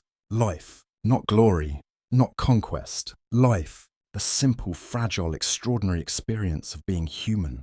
A gentle breeze passes through the olive trees. Silver leaves shimmer beneath moonlight. Athena watches them carefully. The olive tree has accompanied her story from almost the beginning. Now it feels like a perfect symbol for everything she has learned. It grows slowly. It survives hardship. It bears fruit for future generations. No olive tree exists for itself alone. Its greatest gifts belong to others. The realization feels familiar. Perhaps wisdom works the same way. Knowledge kept only for oneself eventually withers. Wisdom shared continues growing. The thought brings a quiet smile. Another memory surfaces. Odysseus returning home. Not because it was her greatest victory, because it represented something essential. The purpose of wisdom is not to create perfect lives. The purpose of wisdom is to help people find their way, sometimes through storms, sometimes through uncertainty, sometimes through grief. Athena understands this now more clearly than ever. A final dream comes, not dramatic, not mysterious, simply peaceful. She stands beside the great olive tree that first appeared during the contest for Athens. The tree is enormous now. Its branches stretch across the horizon. Countless birds rest among its leaves. Children play beneath its shade. Teachers speak with students. Families gather. Travelers rest. Generations come and go. Yet the tree remains, not unchanged, growing, adapting, living. Then Athena notices something remarkable. The tree's roots extend far beyond Greece, far beyond any single city, far beyond any single age. The roots reach wherever people seek understanding, wherever curiosity survives. wherever thoughtful choices matter. The voice that accompanied her through so many dreams speaks one last time, very softly, almost like wind through leaves. Wisdom belongs to everyone. Then the dream fades. Athena awakens, and with that final realization, the journey feels complete. For centuries, people remembered her as a goddess, a warrior, a protector, a patron of cities, a guide to heroes. All of those descriptions remain true, yet they describe only part of the story. The deeper truth is simpler. Athena became the embodiment of humanity's enduring search for wisdom. Not perfect wisdom, living wisdom. The kind that grows through experience. The kind that learns from mistakes. The kind that values understanding over certainty. That search continues. It continued after the ancient temples faded. It continued after kingdoms disappeared. It continues even now. Every time someone pauses before acting. Every time someone chooses learning over ignorance. Every time someone seeks understanding rather than conflict. The legacy survives. Not in marble, not in monuments. In people. The stars shine quietly overhead.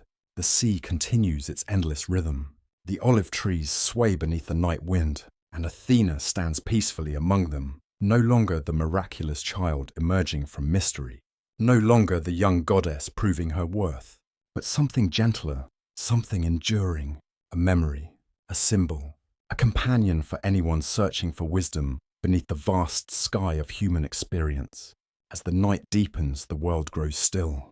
The temple fires burn low. The waves soften against distant shores. One by one, the sounds of the ancient world fade into silence. And beneath the eternal stars, the daughter of thought watches over a sleeping earth. Patient, wise, at peace. And somewhere in the darkness, an owl glides silently through the night, carrying the last whisper of her story into the endless calm beyond dawn.